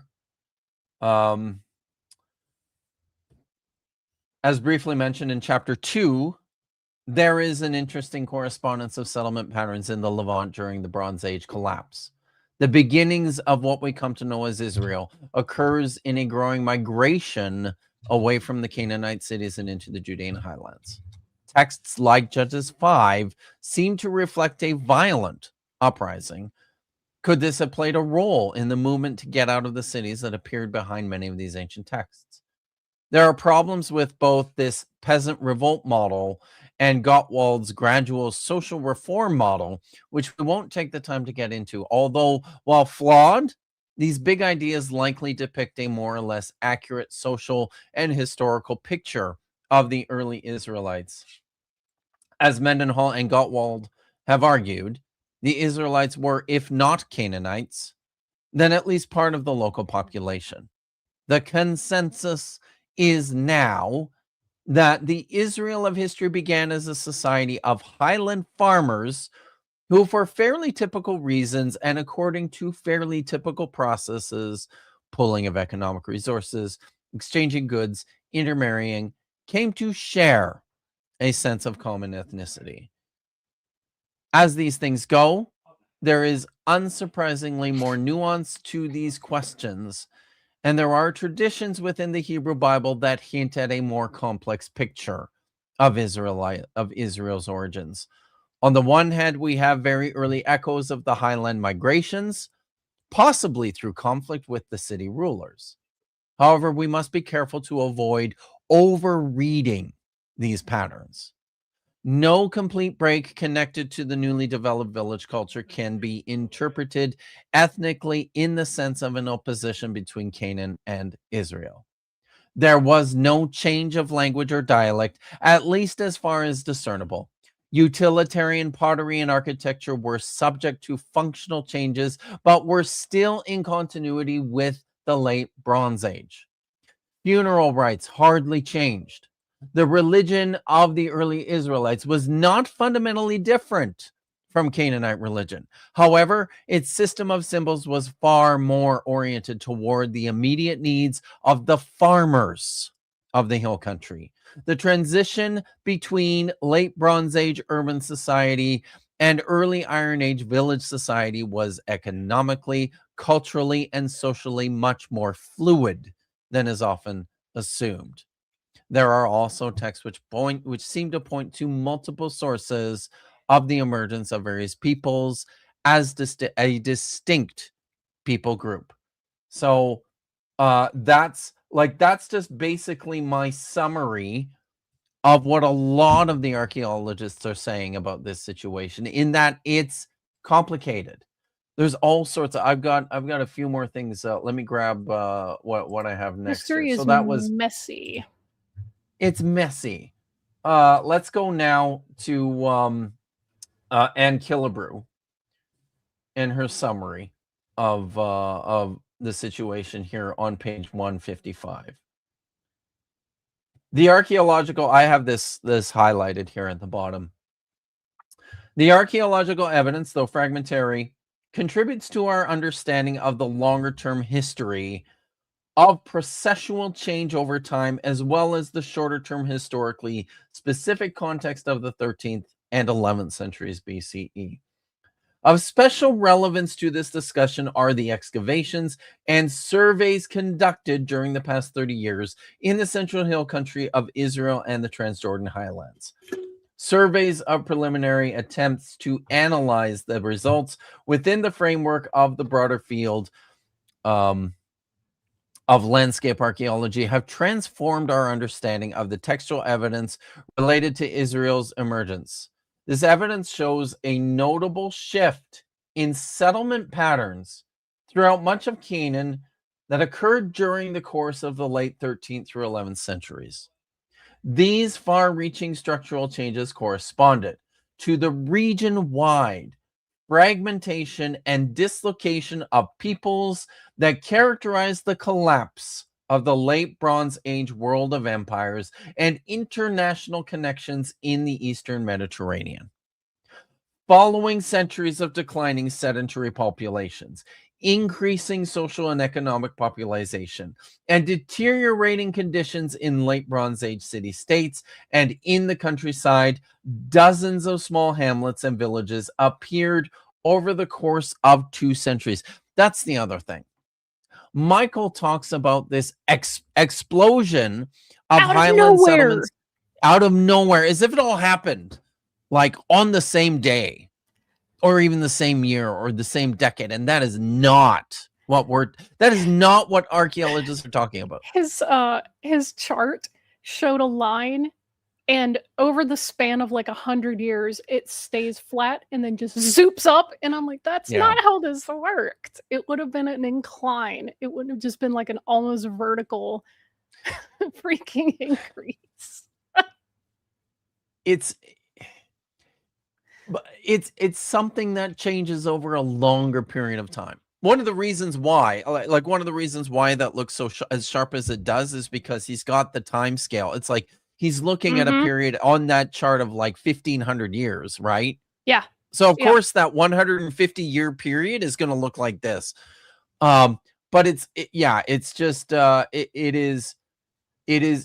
got to be re-emphasized over and over again. This transition takes place over a couple centuries, not all at once. It's something that took time. Where was I? 2 centuries. Yeah. The archaeological record seldom documents such large-scale change and regional diversity as that demonstrated during the transition from the late Bronze Age to Iron Ages. The resulting settlement and material cultural patterns created new cultural and social boundaries that defined Iron Age Canaan. Is that page 156? Page 157 here. Many of the characteristic features of the archaeology of the Central Hill Country have been previously discussed in depth in numerous publications during the past 3 decades. These newly established 12th to 11th century villages are characterized by modest numbers of domestic structures, usually a version of the 3 or 4 room pillared house, few if any public structures or fortifications. Remember, they destroyed all those in Hatzor, right? A proliferation of silos, the appearance of cisterns and agricultural terraces, absence of pig bones, paucity of burials, and most notably, a very limited repertoire of utilitarian ceramic containers that contain the tradition of late Bronze Age pottery shapes. The major results of the surveys and excavations in both Cisjordan and Transjordan are presented below, followed by a summary of the main features of highland material culture, with a focus on the pottery types associated with the heartland of the Central Hill Country, and a case study of the collar rim pithos as an indicator of social boundaries. So what she's basically saying here, what she's getting at, and I've got, I think I've got her conclusion here. Let me go to my bookmarks here. So yeah, that's the one there. So what she's basically saying there is again, the explosion of these highland settlements, which resulted in a population increase, occurred as a result of a whole bunch of factors. various factors. But lots of this, that what we're observing, is social change, right? A movement away from these urban centers into the highlands. Of course, that's not where everybody came from. But this was sort of where the population centers were moving to. Changes that occurred during the early Iron One period are most clearly delineated in the Central Highland regions on both sides of the Jordan River, first appearing in the northern regions and gradually spreading to the southern and marginal regions. Such dramatic changes in settlement patterns are usually attributed to the forced settlement of nomadic populations due either to climatic changes, socioeconomic and or political factors, population increases, or a combination of some or all of the above. It's not just one thing. It's not simple, remember? Although one cannot totally discount any of these factors, the impact of late Bronze Age Egyptian imperial rule on traditional tribal and kinship relationships has been underestimated.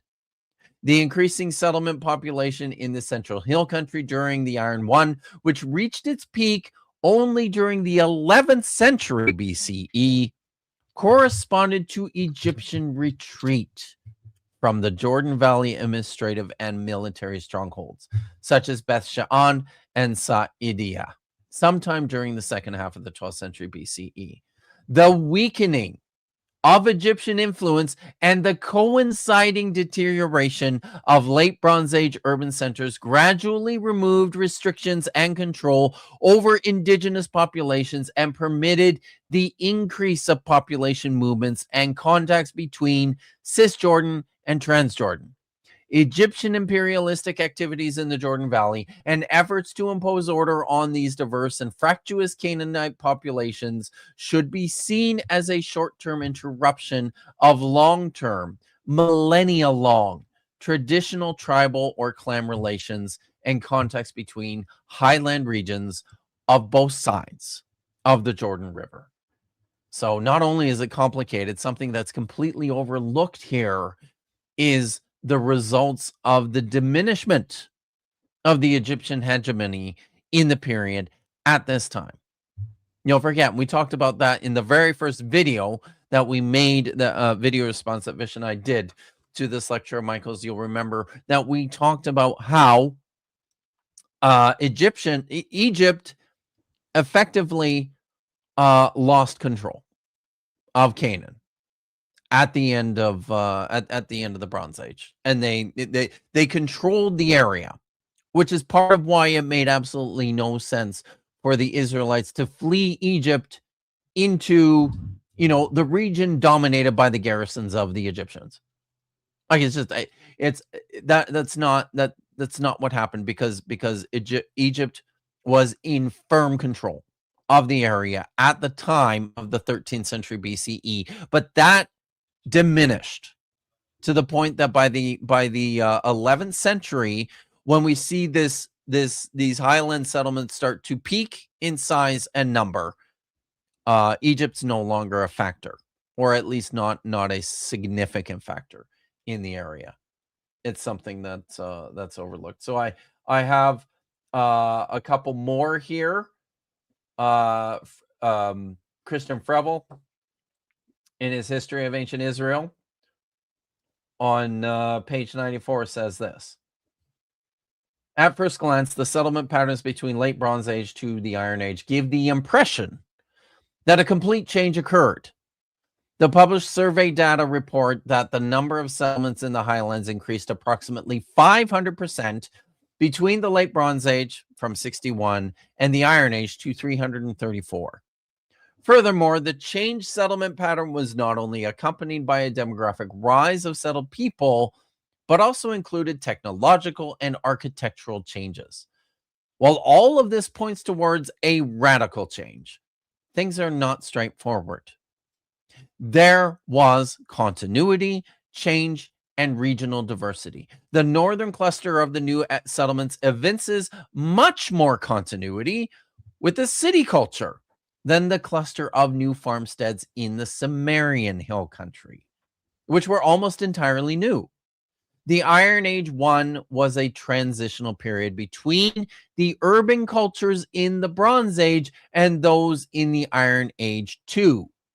The process was often conceptualized as a sequence of clear-cut phases of decline and emergence. However, recent data have convincingly shown that the phases overlap somewhat.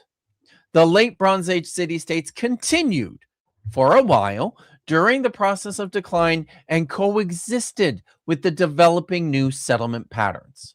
Or, to phrase it in the other way around, the new settlement process had already begun in the 12th century BCE when the city culture started to decline.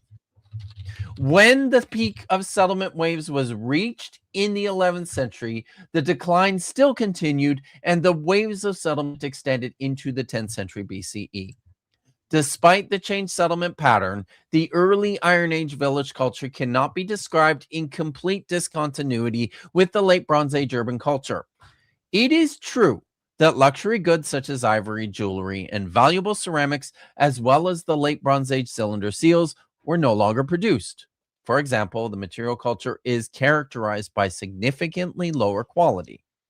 However, no complete break connected with the newly developed village culture can be interpreted ethnically in the sense of an opposition between Canaan and Israel.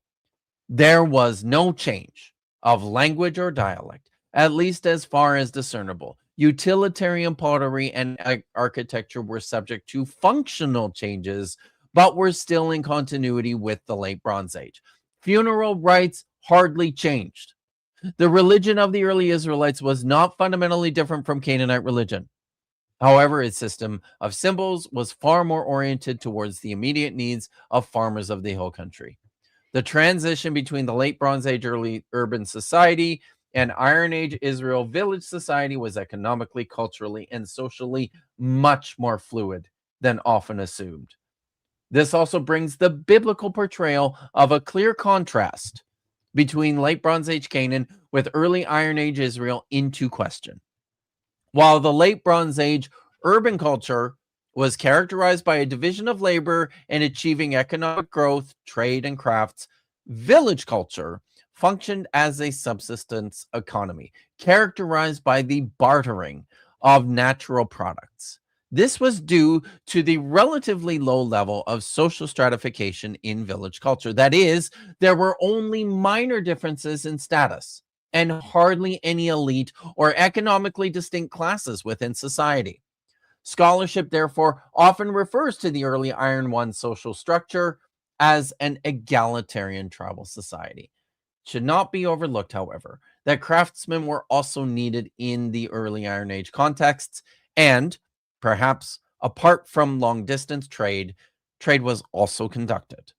Land ownership in the early Iron Age, tribal society was also dependent on social networks, usually reflecting kinship, which cultivated the idea of a common heritage, a nachla, the inheritance. The undoubted change in social structure, economy, political organization, demographics, and way of life were probably due far more to the upheaval of the Canaanite city-state society than to an Israel that contrasted with Canaan. Looking at all the available information, one cannot help feeling that the contrast between the late Bronze Age and early Iron Age has been strongly overemphasized in research to preserve Israel's distinct otherness. However, this corresponds far more to the traditional models of an allogenic origin of Israel than to the currently more plausible models of indigenous origin. De facto, the traditions were far more fluid. I think I've got one more here from Fravel. Bookmarks. Over here. This is his summary. Titled, Israel emerged in and from Canaan. The terms Israel and Canaan are used in the following only as placeholders due to a lack of more accurate designations. Israel's ethnogenesis did not conclude with the emergence of the new village culture. This culture can neither be equated with Israel nor dramatically opposed to Canaan. Regional differentiation shows that a theory aimed at monocausality does not go far enough to explain the so-called conquest. Israel did not come entirely from outside, nor did a gradual sedentarization take place in a broad sense, nor did it exclusively arise from the population of the collapsed city-state culture. Nevertheless, it is striking that the settlements existed only for a very short period of time and were abandoned first in the highlands, then in Galilee, and in the Negev. Obviously, none of the theories discussed so far can alone explain the radical changes satisfactorily and completely. Thus, a combination seems preferable. The population of Israel comprised, to a lesser extent, semi-nomadic groups such as the Shasu, who came from outside, and to a greater extent, a mix of people who came both from the cities as well as the rural areas surrounding the cities. Intra-Palestinian movements of people also took place. For example, from North Palestine to Central Palestine, but also from the coastal plain inland. The entire process is to be placed in a broader temporal horizon, ranging from the 12th to the 10th centuries BCE. A further example of that a one-size-fits-all explanation is unsatisfactory can be seen in the settlement of the Negev. Settlement there is now understood to have begun in the Iron 1B and early Iron 2A periods in the 11th and 10th centuries BCE, independently of the phenomenon of nomadism emerging in the urban centers of the Mediterranean coasts, in particular in Gaza. So there's more things going on at the same time, right? This regional development was closely related to the collapse of the Cypriot copper trade at the end of the Late Bronze period, which was then replaced in part by copper mining in the region of Fenon. The transformation of the copper trade may have acted as a trigger for some regional development, even though the relationship between early Iron Age village culture and late Bronze Age urban culture has not yet been conclusively clarified. It is already clear that diametrical comparisons cannot adequately describe the complexity of temporary coexistence. Excuse me.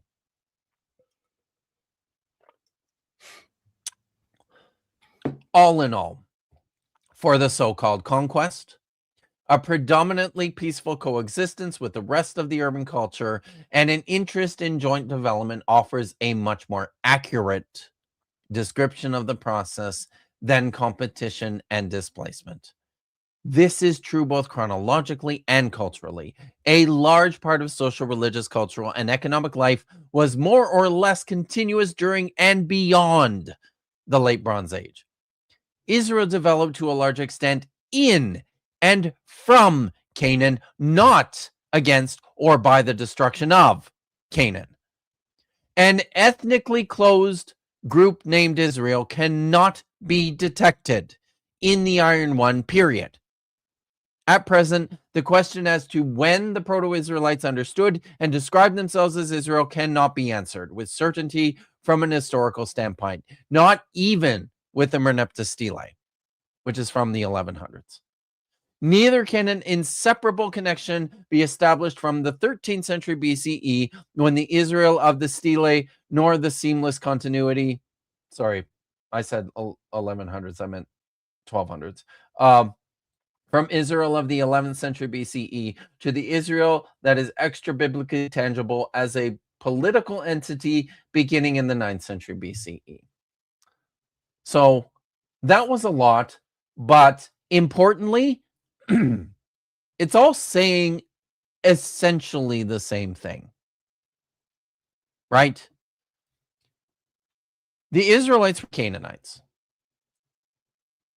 there's a lot of movement into the region over a course of a long period of time.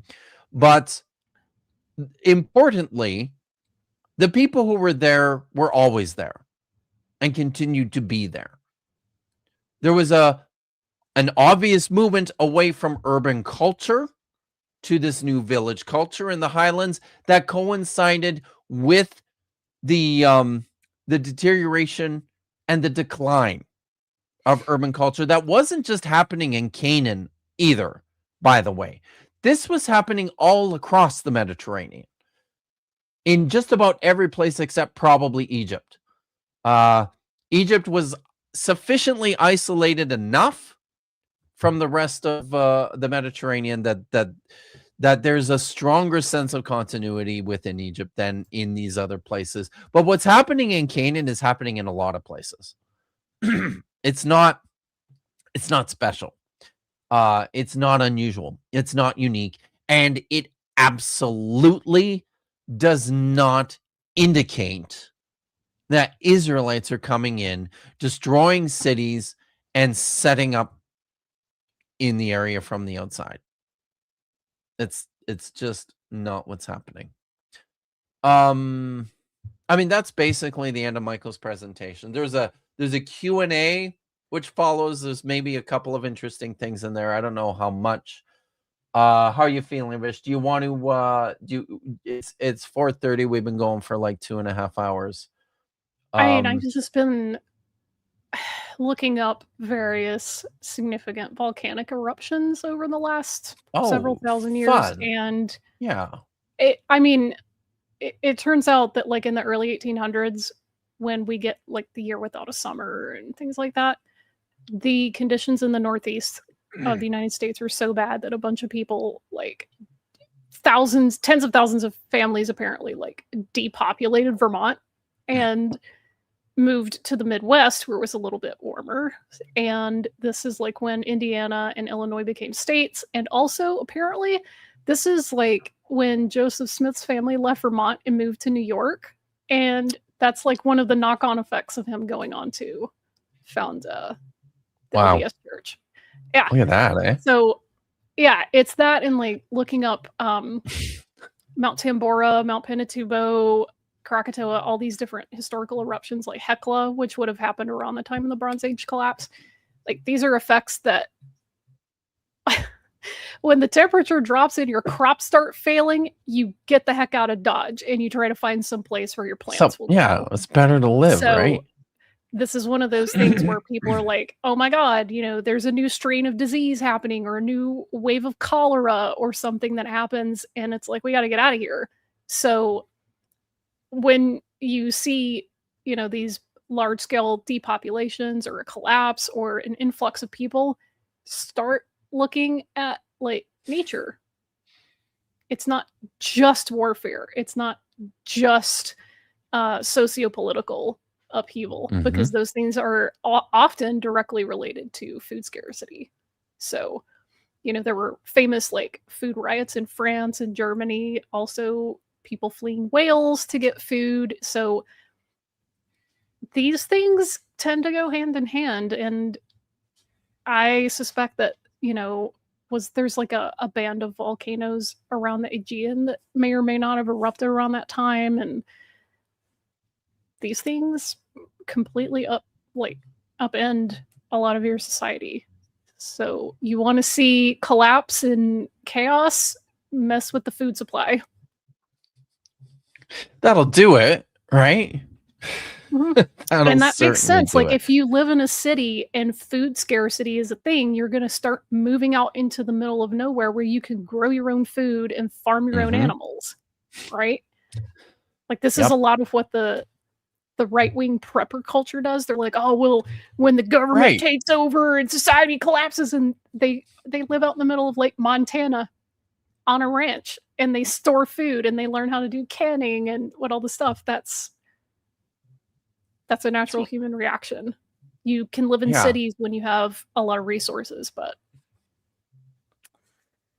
that's definitely what's happening here, right? It just I hope I mean, Michael has challenged people. I mean, what's maybe really hilarious in his Q&A, which follows, is somebody asks him about, somebody mentions Eric Klein and Eric Klein's fabulous work Yeah. on the Sea People, Mhm. and his terrific book 1177 BC, which I didn't, I have a passage from it that I didn't get to today. But it's an excellent book and everybody should read it. Somebody hilariously from the audience asks Michael Jones about debating Eric Klein. You would get hosed. I mean, I'd Mop the love floor with him. I'd love to see it. Eric Klein's too nice, though. I don't think he would do a debate. Yeah, no, he I honestly think he'd probably look and just go, I don't know why. I don't debate facts. Oh, why would I do this thing? It's like, Yeah, that's the reason like but most scientists don't debate flat earthers. They're like, we don't debate facts. Yes. It's ridiculous. So, Michael continues to look in vain for somebody to debate him on this issue. I personally think that's a terrible venue for presenting the facts of the situation. It took us 4 live streams of at least 2 hours each. Like, that's, I mean, we've been at this for oh my god, we've been at this for like feels like where is It's it? the bullshit asymmetry principle in action. Yeah. We've been at this for like 9 hours. Oh, that's the one. Yeah. Yes, the bullshit asymmetry principle. And I feel like within the course of this this set of streams here, I hope that everybody can see that there is no model for the Exodus and the conquest, because those things didn't happen. There's just, the history of Canaan and the development of the region at this critical time when the world as people knew it for a period of about 350 years ended, and things shifted. Can you imagine being some of the hill folk and just being like, all right, we're just gonna go chill with our flocks and stuff, and the city elites and the educated population keeps trying to get them in line and make them travel to do ritual stuff, or like, no, you're doing it wrong, and then they get deported to Babylon and the people are probably like, thank God they're out of my hair for a while. They're gone. Woo, thanks, hell yeah.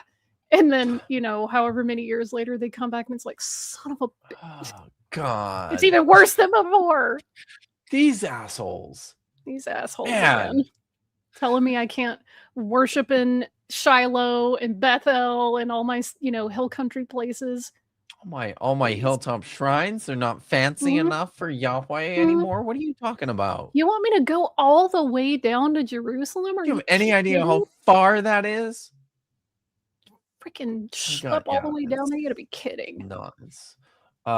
Somebody did. I'm contractually required to make one joke about Michael's tattoo per stream. Thank you. I do appreciate that. Not just one. He has more than one tattoo. It's on the thumbnail. Michael has tattoos on both of his forearms. One is a text from I don't remember what it is. It's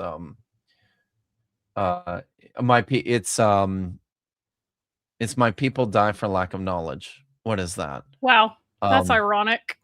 I know. Is that Micah? I think that's Micah. Yeah, my people die for lack of knowledge. And then he's got a tattoo in Greek on the other arm. And I don't remember what that text is either. I mean, the ironic thing is in all this is that the text on both arms, Michael can't read. So he likes to talk about them every now and then too. I just think texts. it's cringe. It really is. Don't get a tattoo, Okay. kids, unless you can read it. Yeah, if you can't read the language of the tattoo, don't get the tattoo. Not for you. Yeah. Okay, couple super chats. Yes. Treeclum Chad, speaking of explaining what does your tattoo there we go. say? So yeah, this was related. Very good. Thank you, Chad. Jeremiah for 49, just here to give a to Vishanti's hat. Glad that everybody likes it. It was just kind of a impulse decision. Jeremiah again, but did Israelites eat sauerkraut? Why not? Oh, sauerkraut's awesome. So atheism actually says there can be only one God. Sounds like something Highlanders would say, come to think of it. Yes. Very good. Polyed Lizard reminds me of how the Mayans abandoned their cities but continued their culture in much smaller rural villages. Yeah. Similar, right? I mean, and there's also there's no explanation. Yeah, I mean, look, climate change, famines, droughts, floods, diseases, like this, hurricanes, this stuff just happens. Those are some of the reasons that people deuce out of a city or abandon a city or whatnot. There's a lot of different reasons. He keeps saying in this stream we watched today that he's like, this very strange thing happened. It's a very odd coincidence. What? It's not. Maybe and that's, he should. Maybe he should spend less time with philosophy and more time with history and archaeology, and then they won't be strange. This is what I wish that the lost ancient high technology assholes would do. They're like, it just doesn't make sense that these people could do XYZ. And I'm like, it makes perfect sense if you know anything about archaeology and ancient civilizations. Archaeologists who study this stuff aren't like, oh, I just don't understand. They just couldn't have done this thing. It's like, yeah, they did. It doesn't take multiple soup. Yeah, this is funny. I once visited a Messianic church and they said that all Jews observed all parts of the law flawlessly at all times and all places. So have you considered Yeah, that's the thing about Messianics is they tend to think that there's only Orthodox Jews and Reform Jews who don't do any of it. It's like, no, that's not true. They're not. That's not true at all. It's never been true. And it's also very inaccurate to say like, oh, the Reform, they don't keep kosher. They don't do things that like, yeah, they do. They absolutely do. That's ridiculous. So, anyway. All right. So is that it? Is that all we got of them for today? Oh, this was one. Trilzabub, where do the consonants in Adonai come from if it's derived from vowel diacritics? So I think they're talking about Yud Hey Vav Hey. Yes. I think. But it's not always true that all of those letters are vowels. Like, so yeah. So this is one of those things where Adonai, the word Adonai, meaning my Lord, the vowels for that were put onto Yod Hey Vav Hey to try to clue the reader in to use. The idea was that this is a word that you encounter and it'll clue you in because it's awkward. It's not a word that you should be able to pronounce easily. So it totally didn't stop the German theologians from turning it into Jehovah. But and that's ridiculous. It's like, no, you're not supposed to pronounce it as Jehovah. That's not a thing. See, I will never stop dunking on Nehemiah Gordon for this. He's just like, no, I found all this evidence that it was pronounced Jehovah. And I'm like, no, dude, it wasn't.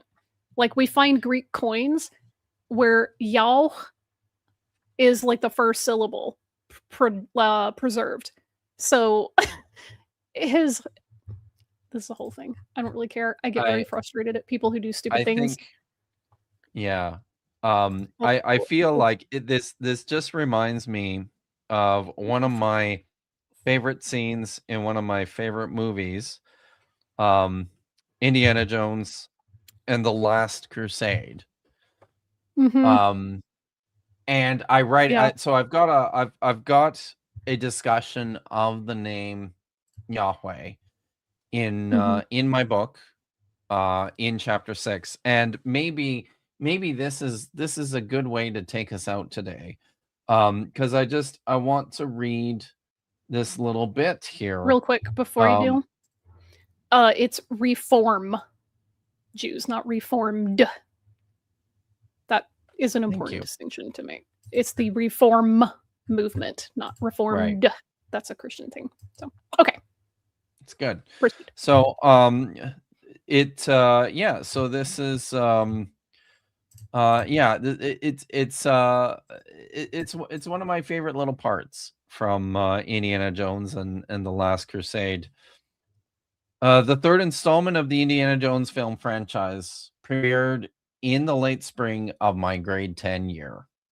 And I and my friends went straight from school on opening night to stand in line for hours to get the best seats to see Indiana Jones and the Last Crusade. In the climax of the film, Indy must pass a series of mortal trials in order to save the life of his father, dying inside the threshold of an ancient medieval shrine in the canyon of the Crescent Moon, located somewhere in the kingdom of Haiti or modern Turkey. And filmed, actually, like the setting for this in actuality is the city of Petra, located in Jordan, the kingdom of Jordan, which is just a spectacular place. Having narrowly passed the first deadly test, he happens upon a jumble of Latin letters carved on a cobblestone floor and a clue: the word of God. Only in the footsteps of God will he proceed. Indiana perceives that he must successfully pass through the corridor by stepping only on the correct letters etched on individual stones which spell out the name of God, Jehovah. He confidently puts his right foot forward and brings it down on the letter J, only to fall through the floor, catching himself before plummeting to his death. A rookie mistake. Idiot. In Latin, Jehovah starts with an I. Yeah. It's a great film, guys. All right. So Vish and I are going to be back tomorrow for another episode of Dapper Reacts at 3 o'clock Eastern, noon Pacific. And then we're going to be off until August. So I hope everyone has a good break from me. And I'll...